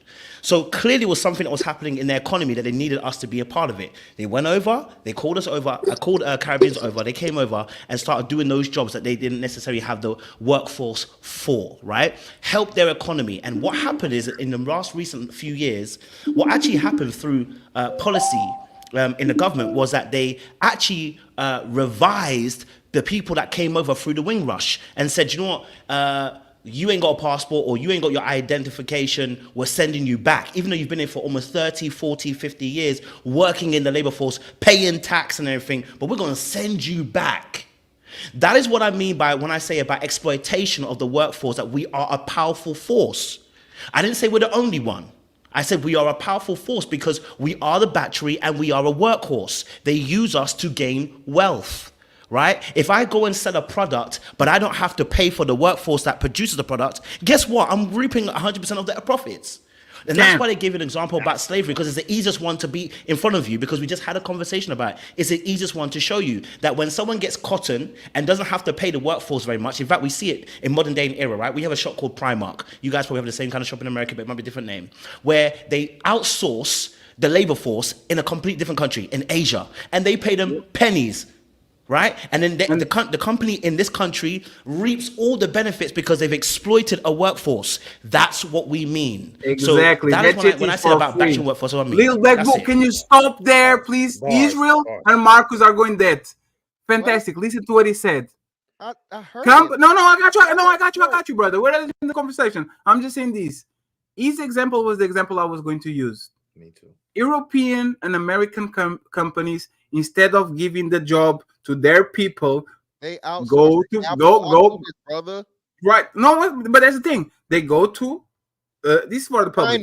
China. They go to places that the wages are way lower, and they literally say, okay, if you make me a T-shirt by $5, I can make $100 by sending 105. Right?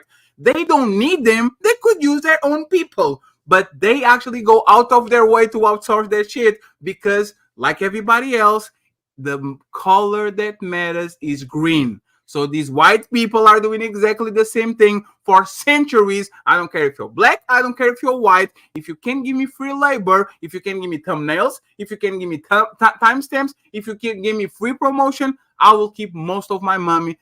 I don't have to split with this. This is going to make me more prosperous, my family more prosperous, and in 5 generations, motherfucker, I'm Mr. Beast on YouTube. That's how the society was built. I will give you a last chance, 1 minute to reply, and then I want Israel and Marcus to come down to the middle, say what they want to say, so I can ask the last questions, and we can bounce in 30 minutes. Go ahead, Fantastic. You got it. Okay, now, brother, you still just proved my point, because what are you saying? You're talking about a revolving thing or people that were brought in purposely to be exploited. It's your fault if you fell for the finesse. Okay, it's your fault if you were dumb enough to believe it and you came there and you believed in that we're going to give you this, and this, and you didn't end up getting it, and they fucked you off and they fucking got rid of you later on. Again, dog, this is a wash, rinse, repeat that's been going on since the beginning of time, especially once capitalism became a thing. Okay, so like I said, 5% is not motherfucking the battery of anything. And now you're trying to play semantics because you said use it, brother. And I know you're very, very articulate and master of the English language, brother. Even further with the accent. Okay, so you say you mean that with emphasis for being the main or being extremely important. Okay. All right, thank you. Thank you for nodding and agreeing. Okay. So you tried to clean it up after the fact. And when again, I did hear you because I repeated what you said verbatim about battery. Okay. So 5% do not matter, because the 5% are there that are black. They can push their ass out and bring in Chinese. They can throw their ass out and bring them in fucking Indian. They can push your ass out and bring in fucking Brazilian, Venezuelan, whatever. Okay. Your race has nothing to do with it. Okay. And that's what this is about. Because you niggas are obsessed with white supremacy and the white man and all this shit. Bro, I shut the fuck up all the way, Fatty. That's fine. You got this. Okay? All this shit you guys are obsessed with, and you want to worry about the white man that's not worried about you. Like Fatty just said, the white man and the Asian man, the black man, the African man, every man is only concerned with fucking green, because that's what you need in the world, bro. The reason why we not getting nowhere, we don't get nowhere, is you niggas get hung up on this race shit when it's not race shit, bro, and it's motherfucking a race for the money, dog. But that's all I got, bro. Y'all got it. So can I just respond to his point, because he actually, because what he said, what he just said. He has 30 seconds. I appreciate the fact that you clarified the point, right? Yeah, you got because the is not only, which is the point I was making to you, right? When you said it's the main one, I agree with it. That is what I meant. So I didn't say anything out of context, because you just proved my point. And that's what I was saying to you. I needed you to listen because you just proved my point. I literally just said that. It's not the only, it means main, which I agree with you with. So there's no like kind of madness I was doing in there, right? And you talking about the finesse and we're dumb to fall for it. What point is that got to do with anything? We are talking about there was a white supremacy. So whether I fall for it or not doesn't make no difference. There was still a white supremacy that's playing a role in the situation. Whether I fell for the con or not, it's white supremacy that was playing a role. That's what we're trying to tell you, right? So that's not a situation. Now the third point is this, right? Whether you feel like the 5% doesn't make an impact or not, it's not for you to determine. The economy, according to these folks, needs us. That's just plain and simple. It needs you, it needs me, okay? If it didn't, we wouldn't be here. This is my point originally, go back to your original question. The reason why we're here and the reason why they use us in this particular way is because we are solely important because of the work that we actually put into this economy, right? Sometimes you look at a small clock. In fact, there's a Bible scripture that says, listen, if the anus, I'm paraphrasing, if the anus decides to say today, do you know what? I'm shutting shop.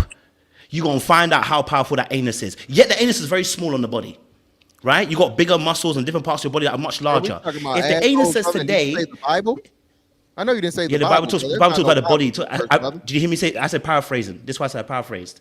Because what it talks about is body parts and how that every part of the body is important. And what it means is, even if you think it's small, that small, if it decides to close up shop, shuts the whole body down.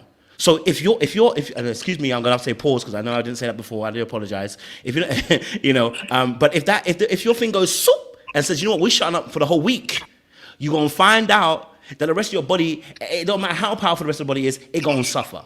So that is what I mean by saying that the labor force of being black is that we're so powerful and so important. Now, I'm not trying to make us a victim. What I said was I agreed with Israel and I agreed with you. I said we need to remember that day because no one else forgets it. We shouldn't forget the fact that we've gone through slavery, whether it's American, whether it's UK, whether you're in the Netherlands, whether you're in Brazil. We've all suffered some type of slavery here because we've been displaced. And what I'm saying to you is we don't forget it. So I agree with Israel and I'm agreeing with you, Mr. Fantastic, which I said is we need to get on.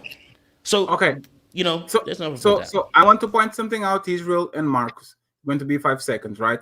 This is the best analogy I got about this shit. This is why you should never forget.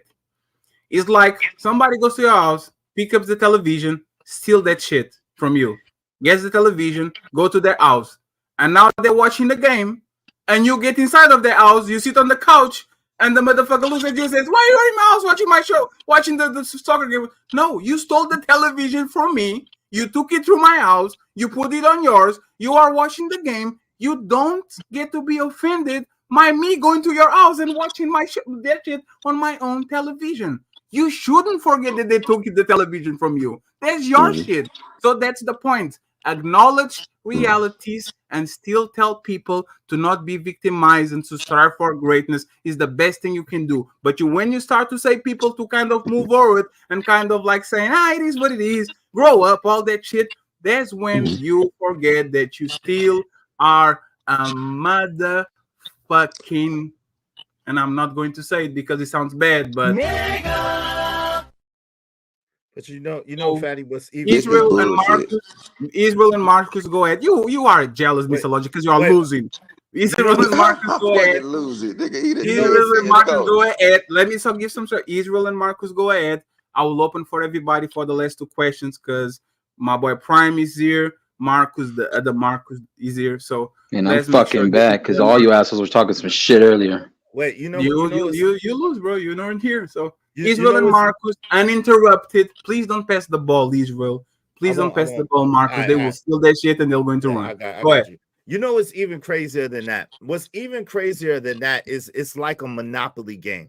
And if you play Monopoly, you understand that owning the properties, having hotels and houses on the property, building hotels is the name of the game. It's like playing a game of Monopoly, says Dr. Claude Anderson, where almost all of the color groups are already taken with freaking hotels on it. That's what slavery was in America. It was the Monopoly game where all the color groups almost are taken, 90% of them with hotels on them. And you got a large group of people fighting for 10% of the properties in order to build something on.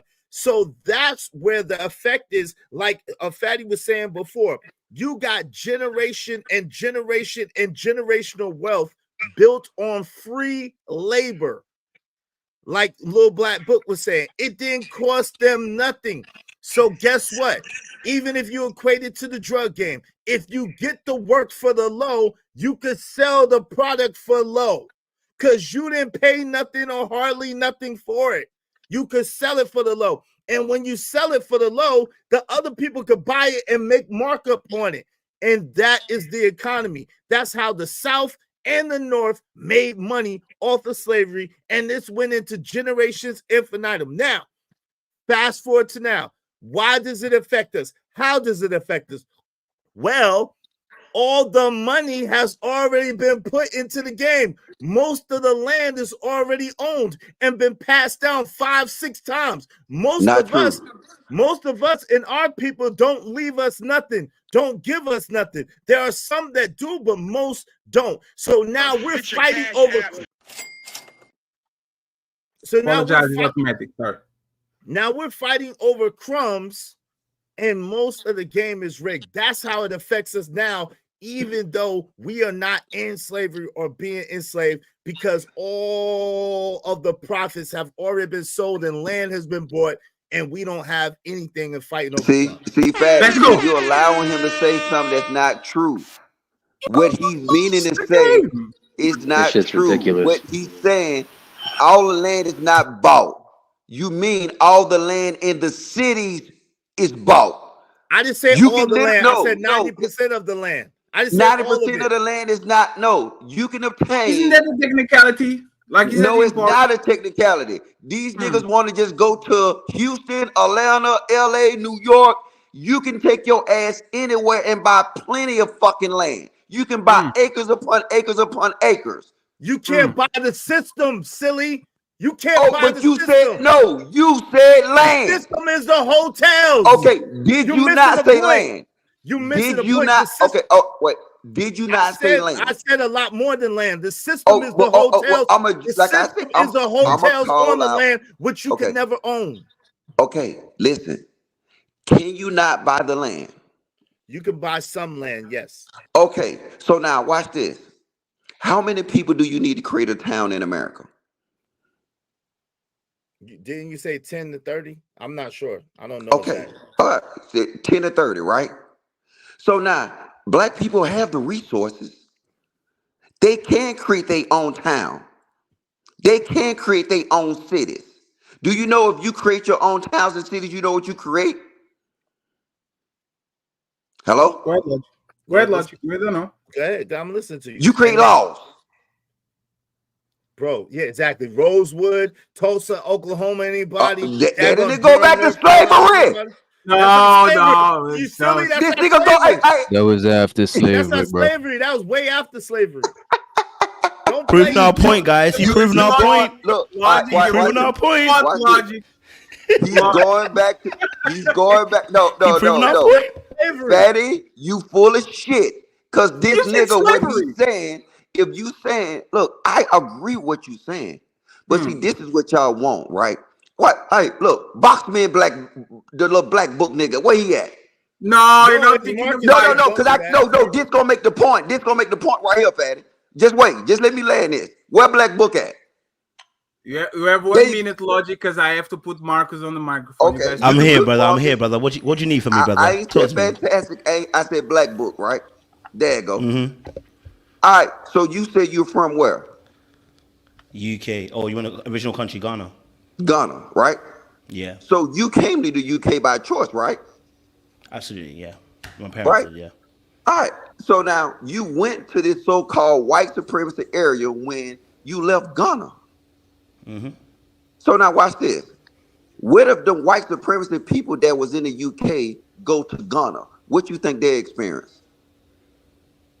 How do you mean? If they go to Ghana now? Yes. What would they experience? what would it be? Experience would be a good one, probably warm in most welcome. cases. Yeah, they will be treated. Remember, we only just got freedom 1957, 1956 Okay. or 1957 or whatever. What I'm We were free trying from to colonialism. what I'm trying to get from you to them. understand, they would be subject. They would have to go by what the Ghana system have in place, just like in America, right? Okay. When a white boy come in East Atlanta, right? Guess what they're gonna experience in East Atlanta? They might get their ass whooped just for being white. They come in my shit, they gotta play by my rules. What rules? This happen all the time. That's how it works. Because even though we don't exercise our tribalism, we don't wait. Even though we don't exercise our tribalism to our benefit, even black people, when it come down to it, is tribal as fuck. Because I know I done knocked a whole lot of white folks out because they was out of place. They was in my. It's not even just blacks, yo. It's everybody. We all turn tribalists. That's what I'm saying. It's everybody. So why is we trying to subject it to make it seem like white people are the only people that do it? No, we do it. No, stop there. You see, you logic, missed the stop point. there. Logic, literally logic. They came to their lands. They made the rules. Almost. This country. He just said he didn't. Nobody forced him to move. He moved to the UK freely. No, logic. One second.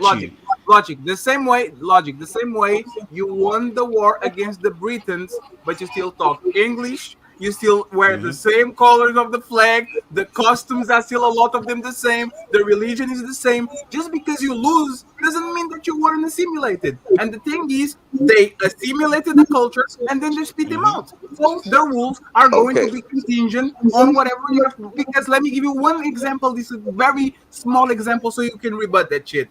Religion. There are no more religious people than black people on Brazil, on the United States. Who gave him that shit, bro?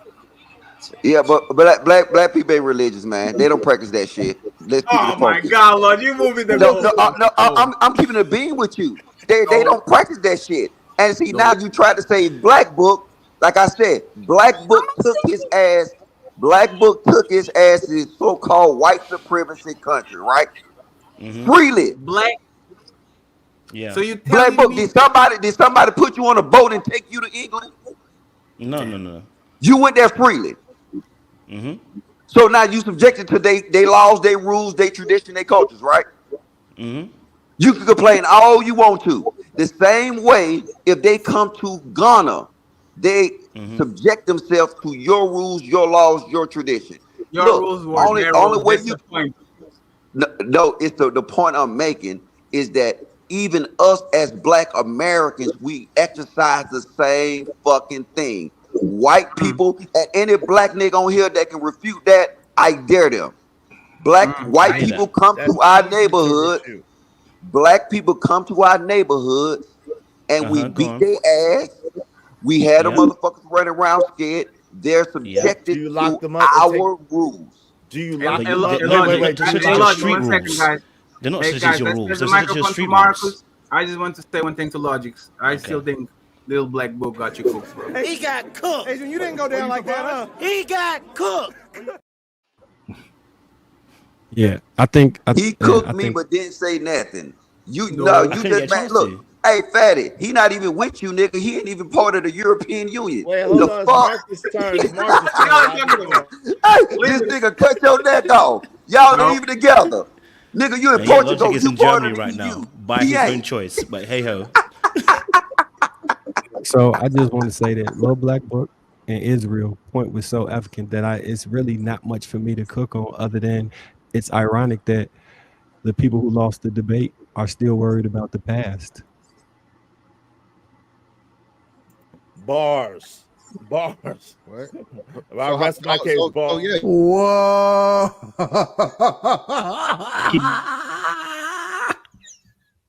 Yo, you cannot make this up. Yeah, you're exactly right. You niggas are still talking about slavery. I was going to say, most of y'all been going back and forth about the past. I'm glad you admitted to losing the debate. I'm glad you niggas admitted to losing the debate, bro. You got cooked. You got cooked. Let me open up the conversation. Ink and Marcus can go first. Ink, Marcus, can go first. Are you leaving Israel? No, not yet. Oh, I appreciate He it. need to Because leave. That we are nigga going. Hold We that are going. L. Hold that L. Is We are going to bounce. We are going to bounce in 30 minutes. Okay. King Malachi will bring as soon as possible. Go to hell, Roger. I want Marcus and Ing to start with this. And this is again, nation or race was who was right? Then Jesus Christ logic. Your microphone. Who was right? Chala or Killmonger? Was Chala right by wanting to preserve a nation and putting nation above race and leave everybody else to scramble? Or was Killmonger right about instead of focusing on Black Americans, focusing on all people with assemblies around the world? Who was right? The person that put nation over race, or the person that put race over nation? I want Ink and Marcus to start, and we go from there. Go ahead, guys. You want to go first, Marcus? I can go.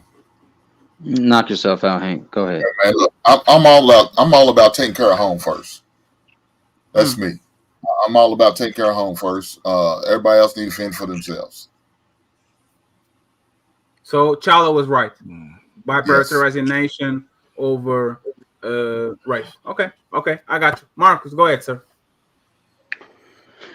Yeah, no, it's just I find it ironic because I think Killmonger's ideology, I think, was the best way. But what Hank said is true. I always say start from the base first. It always works better ground up. Foundation first. However, how can you evolve even as a species, as human beings? We can't work together. Unfortunately, when we hear about these people, no offense to anybody, not trying to disrespect nobody in the panel or in the chat, but why is it that people from first world countries want to complain or want to have an issue about, like, if they're living in third world type poverty or third world issues? That makes no fucking sense. You have the power and the right to live prosperously in America.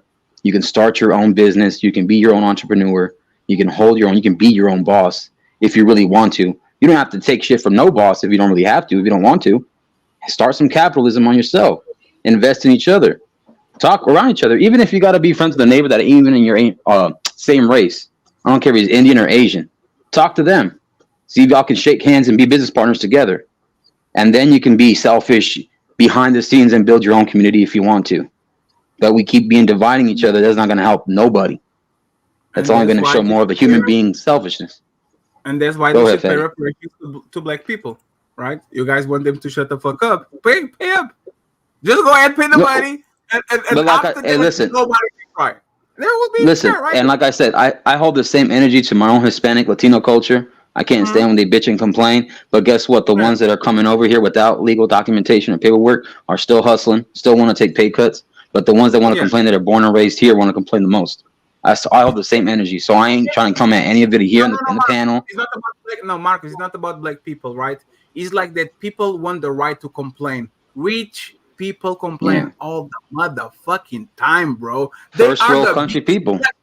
No, look at, for example, Donald Trump. He's the biggest crybaby of them all. Always crying about some shit, and he's like a fucking silver spoon motherfucker. Yeah, and I'm telling you, not that he's a specific crybaby. I will tell you, he will cry. The Republicans will cry about borders. The lefties will cry about the way they treat the LGBT. The LGBT will cry. The Jews will cry. The Black people will cry. It seems like you guys want the power to monopolize crybabies. You guys can be. No, listen, you guys. I can be a crybaby because my taxes as a middle class citizen are being taken down and But the motherfucker that has to work 2 jobs at McDonald's and Burger King to have a decent standard of living, now he doesn't. Now he can cry because America is the biggest country in the world and we have the land of opportunity. No, everybody gets the raw end of the deal. It seems just like you guys allow some people to cry and other people you need to be quiet, grow up, and move along. Yeah. If that's the case, hold on. Let me finish real quick. We know why. Hold on. I just had a quick question. Killmonger, what he did. Go ahead, Marcus. Go ahead, Marcus. I just had a quick question. He affected by both worlds. He affected American, and he has a native in that country. So that's the reason why. That's the only reason why. If it wasn't for that, I think he would have been on this. You said what, bro? Marcus, I think Killmonger probably would have been on the same wavelength with T'Challa if he was, was pure and from the same. He was, he was shelter. T'Challa was shelter. Did you say T'Challa or T'Challa? Is both. It's Chala and T'Challa. In Portugal, is the Europeans is T'Challa the name. I just had a quick question. So he was affected by both parts. Is the only reason. But hold on, brother, because that's fictional. That's some fictional stuff. Is it crying to remember? Is it Let him You got me finish. I got you, brother. My bad. But no, I think he would have been on the same wavelength. So that's the only reason why he's got that mindset. But I'm all for, like I said, take care of home, take care of what's going on in our own country first. First thing first. I don't believe in sending money to these other countries. Now I know why they do it, because they got some type of financial gain from it. You know, so they can get some political. We understand that, but I'm all about taking care of home first. And Marcus, is it? I agree with that 100%. Is it crying to remember? Is that the same thing as crying if you remember the past inflections of the people? And that's not my argument. Okay, that's what I was asking. That's not my point. I'm not saying don't forget. I'm always going to be a guy that has empathy and a heart and a soul and compassion. I'm never going to say no. I'll be lying to you if I didn't. But what I mean is, you can only hold so long to the past and keep bringing that up all the time. If there ain't no progress, there's no solutions. If you're not trying to move forward and build up, what's the whole point then? No offense. I was listening to Tiny Tempa upstairs. No offense, little black. I shout out to you, brother. But you know, you got some good points. But at the same time, I'm agreeing with logic as well. You know, we have all these issues ourselves. We need to make sure we take care of ourselves first as a country. Be a little selfish in a way where, hey, why are we giving multi-billion-dollar aid bills to the Middle East when we pulled out our troops? And I'm a veteran myself, and I serve my country proudly. All right. And on top of that, for your service, brother. Shout out to you, Logic. Shout out to anybody here who's a veteran, who has family, or friends as well, and those who aren't here with us anymore. But then why are we sending about $50 billion to the Ukraine when we have homeless people here, we have kids here, we have foster. Exactly. All right. Political interest and all these political leverage and stuff. We understand that. But when we keep watching all this propaganda, we keep watching all these movies about history and stuff. And I agree, the Jihads do that a little too much, but they control BlackRock and Vanguard. All right. We have about 25% of the global wealth in the world in this country, $115 to $120 a trillion. At a $430 a trillion in the world globally, we control 25% of it, this country itself. So we have the quote unquote land nav. We have the capitalism. You have opportunities, but you choose not to because you don't want to expound your mind. Go and shake hands with other tribes. Maybe you'll evolve and adapt like that. The perfect thing he just said there was brilliant, because what he did, no, listen, he shifted the paradigm of the conversation. Yes, I want to make sure that we don't go, because we're going to go down back to the conversation. Yeah, again, I apologize if I went a little too far, but I just want to get that out. Read your IG. I sent your IG message. To who? He didn't go too far. He just shifted the conversation from being about race to be national, which is you made it a national aspect. Yes, nigga, you. I thought that was I thought that was part of the finance is different. No, you made it different because you made it a national aspect when the national doesn't respect the race. The studio is full. Hey, doctor, can you drop from the studio for a second so I can bring another person? I appreciate. I'm gonna go ahead and drop down. Y'all, I appreciate y'all, man. Appreciate. Hey, no, Israel, before you go, who was right, Killmonger or T'Challa? Killmonger. Killmonger was right. Hey, who is these characters? So the two characters are these, right? Yes, and he has the Killmonger writing in. And shout out to my boy DJ Wix Doctor. He was helping me moderate the show today, so I truly appreciate you. So once again, friends, go ahead and follow the Doctor. He is an integral part of this show, so please go ahead and follow him for a little bit of background. And once again, thank you, Papi Blanco. I appreciate you being here. My boy Pride, thank you very much. King Malaki, I think I pronounced your name correctly. Thank you for coming here. I appreciate you, Papi Blanco. Thank you for enjoying and joining the show. Salute to you. I will bring Courtney in the building. How are you doing, Courtney? Hey. How are you doing? Hold up, but wait, who is this nigga with this LGBT flag? Who is that? Yo, he talking about his country flag. That's his country flag. Oh, my bad. Country flag, yo. He calls your flag an LGBT You flag. are horrible. No, Logic, you are out of your Disrespectful. goddamn mind, bro. That's his country's flag. So for me to rephrase That's the what Colombian flag. for me to for you guys to understand what I want with nation versus race, okay? T'Challa was born in Wakanda. He was a nationalist. He wanted to conserve the identity and the secrecy of his people. He didn't want to expose the technology to the world. He didn't want to do that. He wanted to stay there. They were thriving. They were the biggest potence in the planet. He wanted to stay there. Killmonger is the nephew of the king. Basically, the king of Wakanda had the brother, and the brother ran away to the United States, and he had the king. That king, the son, which is Killmonger, he was raised, if I'm not mistaken, in Compton. I think he was on one of those areas, and basically saw all the suffering of black people. So instead of going to the let's keep Wakanda a secrecy and let's make sure that nobody knows about it, Killmonger wanted to make sure that he became the king of Wakanda, made their weapons and technology and everything available so he could save and take care of every black people around the world, and that will be to the detriment of a lot of white people, Asians, and all that. So he believed in race over nation, and T'Challa believed in nation over race. Okay, so I'm going to pass the microphone to Marcus. Marcus White. Hold on. Let me give a shout out real fast, Fat, if you don't mind. Look, hey, I respect this level of conversation, man. You see that goddamn, I come up on here on this panel, even though I hate this fat motherfucker, but it's a good conversation.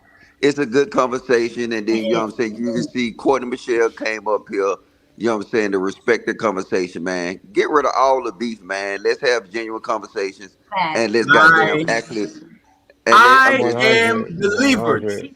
I am delivered. my God. No, Fatty. Hold up, Fatty. Hold up. Wait. And I'm gonna say this, because I'm gonna keep it a bean. Yes. Like I said, these conversations is needed. And I told you that I told your ass this a long time ago, because y'all in in Europe, y'all got a different perspective that I can respect. So y'all can't let this shit go. But stop the beef, man. Do more shows like this, and I guarantee you, I will you'll do see people both. appreciate it. Thank you very much for the kind words, Mr. Logic. You still And shout out to Jay lost. Prince. Shout out to Jay Prince. You still lost. Stop crying. You stop. Why, cry baby, cry baby, cry baby, cry baby. Even their logic. I appreciate logic. I appreciate you for coming here and actually making the bridge so other people can come here and understand. A lot of times this is business. We don't have to, even if you're not friends, we still sit at the same table and have fun and have these conversations with each other. So once again, sir, salute to you, and salute to Carly for coming here. Thank you very much. Now, Marcus White, uninterrupted. He is the main event. Go ahead, Marcus. You got this. Okay, so I think Killmonger vehemently was right. I think he is the unopposed king, and he never lost his throne. He died as the king, and I support that by he did whatever. Echo. There's logic. Right? Logic microphone is crazy. Go ahead. He did whatever was necessary in order to get himself in a position to be able to dethrone the people who were not taking care of the race globally. And he followed all the strategic things. He even allowed Claw to shoot his girlfriend because he needed Claw dead to bring as an offering to enter the gates. Once he entered the gates, he went to the throne and refused to speak until asked a question following royal protocol. They were about to drag him off. If that lady wouldn't have said, "Who are you?" he would have went to jail without saying who he was, because it wasn't okay for him to jump the line in the way he did. Once that was done, he issued a true challenge. He beat him fair and square. Even though he got cheated, somebody tried to jump in, stab him. He killed that person and then tossed T'Challa ass over the bridge. T'Challa lost in conflict. He was dead. The mother and the sister then staged a coup inside his kingdom in order to stop him from being the king and waged war against their own people to prevent him from helping global blacks. The mother, the daughter should have been killed, should have been deleted for treason. And the monkey dude should have been deleted from treason. Instead of them being able to go apply the weapons, instead of him being able to go apply the weapons to the people that needed them, that were, and he said it, we're fighting and getting killed without any ability to fight back. I'm gonna supply them with the weapons to fight back, not to avenge, not to go retaliate, not to attack, but to fight back, meaning there's something being done and they need a way in order to defend themselves. The mother and the daughter and the sister then went and stole a herb, so they created treason again, which is why they should have been eliminated. If y'all want to blame women, I'll be with you. If you want to blame these three women in this case, these three women specifically should have been thrown over that rock, because they stole the flower, then went because they were unhappy with the results of the tribal warfare that he won fair and square, and then staged the coup by stealing the flower that was able to. Killmonger was not vicious enough, if you ask me, because he should have imprisoned them if they show any signs of dissent. And then the head of security, the lady who was supposed to be loyal to the throne, now to the family, she knew of the plot of treason and allowed them to escape, knowing that was their plan. So she also should have been hung for treason. Killmonger never lost. He never was defeated in a real battle that was sanctioned by what the bloodline was. And the last thing, those people allowed the colonizer to come in there, give him the codes to fight their own people and shoot their own planes out the air. They should have been hung for treason. Killmonger was not only right morally, he was right politically, and he was right culturally. Dang, is we talking about a fictional? Is we talking about a fictional movie? This is a fictional movie, right? No, it's not a movie. There's real life logic. Stop.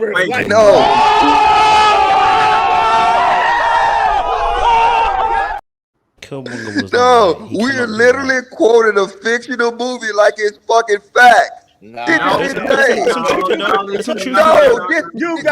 nigga know more about this goddamn movie than he know goddamn what's going on in America. You can transfer it to real life. This is fucking insane. That was the question that was asked. The lessons. It's called taking lessons. We're saying logic Marcus will destroy you one-on-one, right, bro? You don't even want it. You don't want me talking about a fucking fictional Marvel movie that's written by a white man.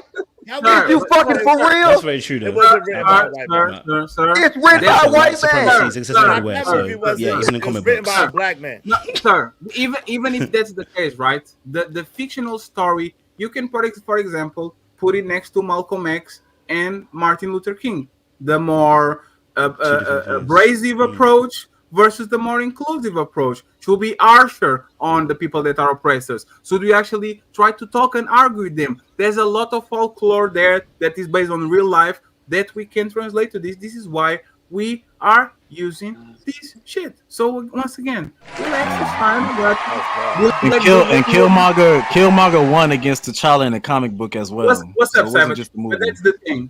I know that logic is a fan because they'll whoop his ass, but it's fine. You're going to have a chance to rebut. Yeah, but as this. But look, Marcus can tell me all this about that book, but can he tell me his state representative?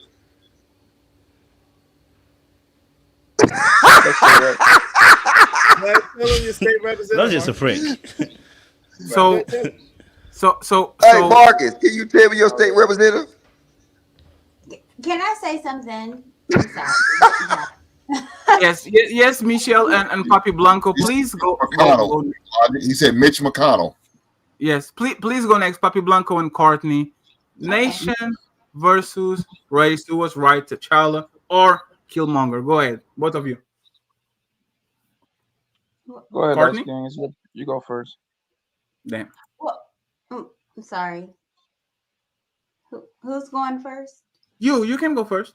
Well, no, I want to think about something different.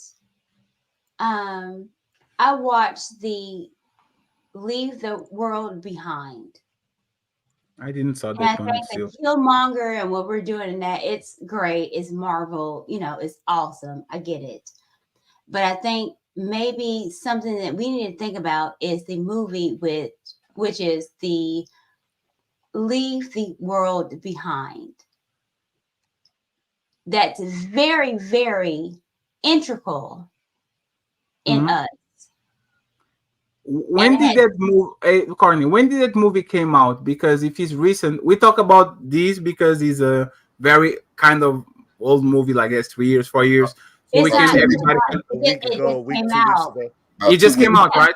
Yeah, Yeah, about 2 Yeah. weeks ago. And I don't Yeah, know if anyone has seen it, but for me, Yeah, I saw it. you know, I'm not Killmonger. Okay, we can talk about that, but that movie is very integral because it's about, are we ready? Are Black people ready if something happens? And the reason why I say that is because, you know, I have been seeing a whole lot of stuff about, you know, Mark Zuckerberg has a whole bunker that he's building in Hawaii. That's kind of. He has and it's a whole lot of billionaires building bunkers. Why? And I we thought, don't. you know, about we to could hit the talk about fucking fan. Killmonger, but for me, I'm like, let's talk about something that literally is happening right now. Okay, And so I'm Courtney, like, let me ask you something then, Courtney. Right? In Mhm. case that something really happened right now, right? yes. As a Black American, would you help? Would you put country over? Will you put nation and country over race? Which means you would help everybody that is around you, white people, Black people, Mexicans, all that, or would you put race before country, which means every person that looks like you, no matter if they are from Nigeria, no matter if they are from Ghana, no matter if they are from Portugal, you would prioritize them and help them before you help those other people that share the same nationality as you. I am Which so one? glad. Which one would you pick? I'm so glad you said that. Hmm. The movie was based on a lot of it. Please, no spoilers, Courtney. No spoilers. Well, I got to. No, you don't. No, you don't. Wait, she changed the whole conversation. Is she gonna give I won't spoilers? do the It's got nothing spoilers. to do with the conversation. I won't do the spoilers, but it's a lot of stuff that referenced 1619. Everything represented 1619. If you guys don't know the idea of 1619, it was the first date of when they brought Africans here to the Americas, and everything represented that. Was that good or that good or bad for Black Americans?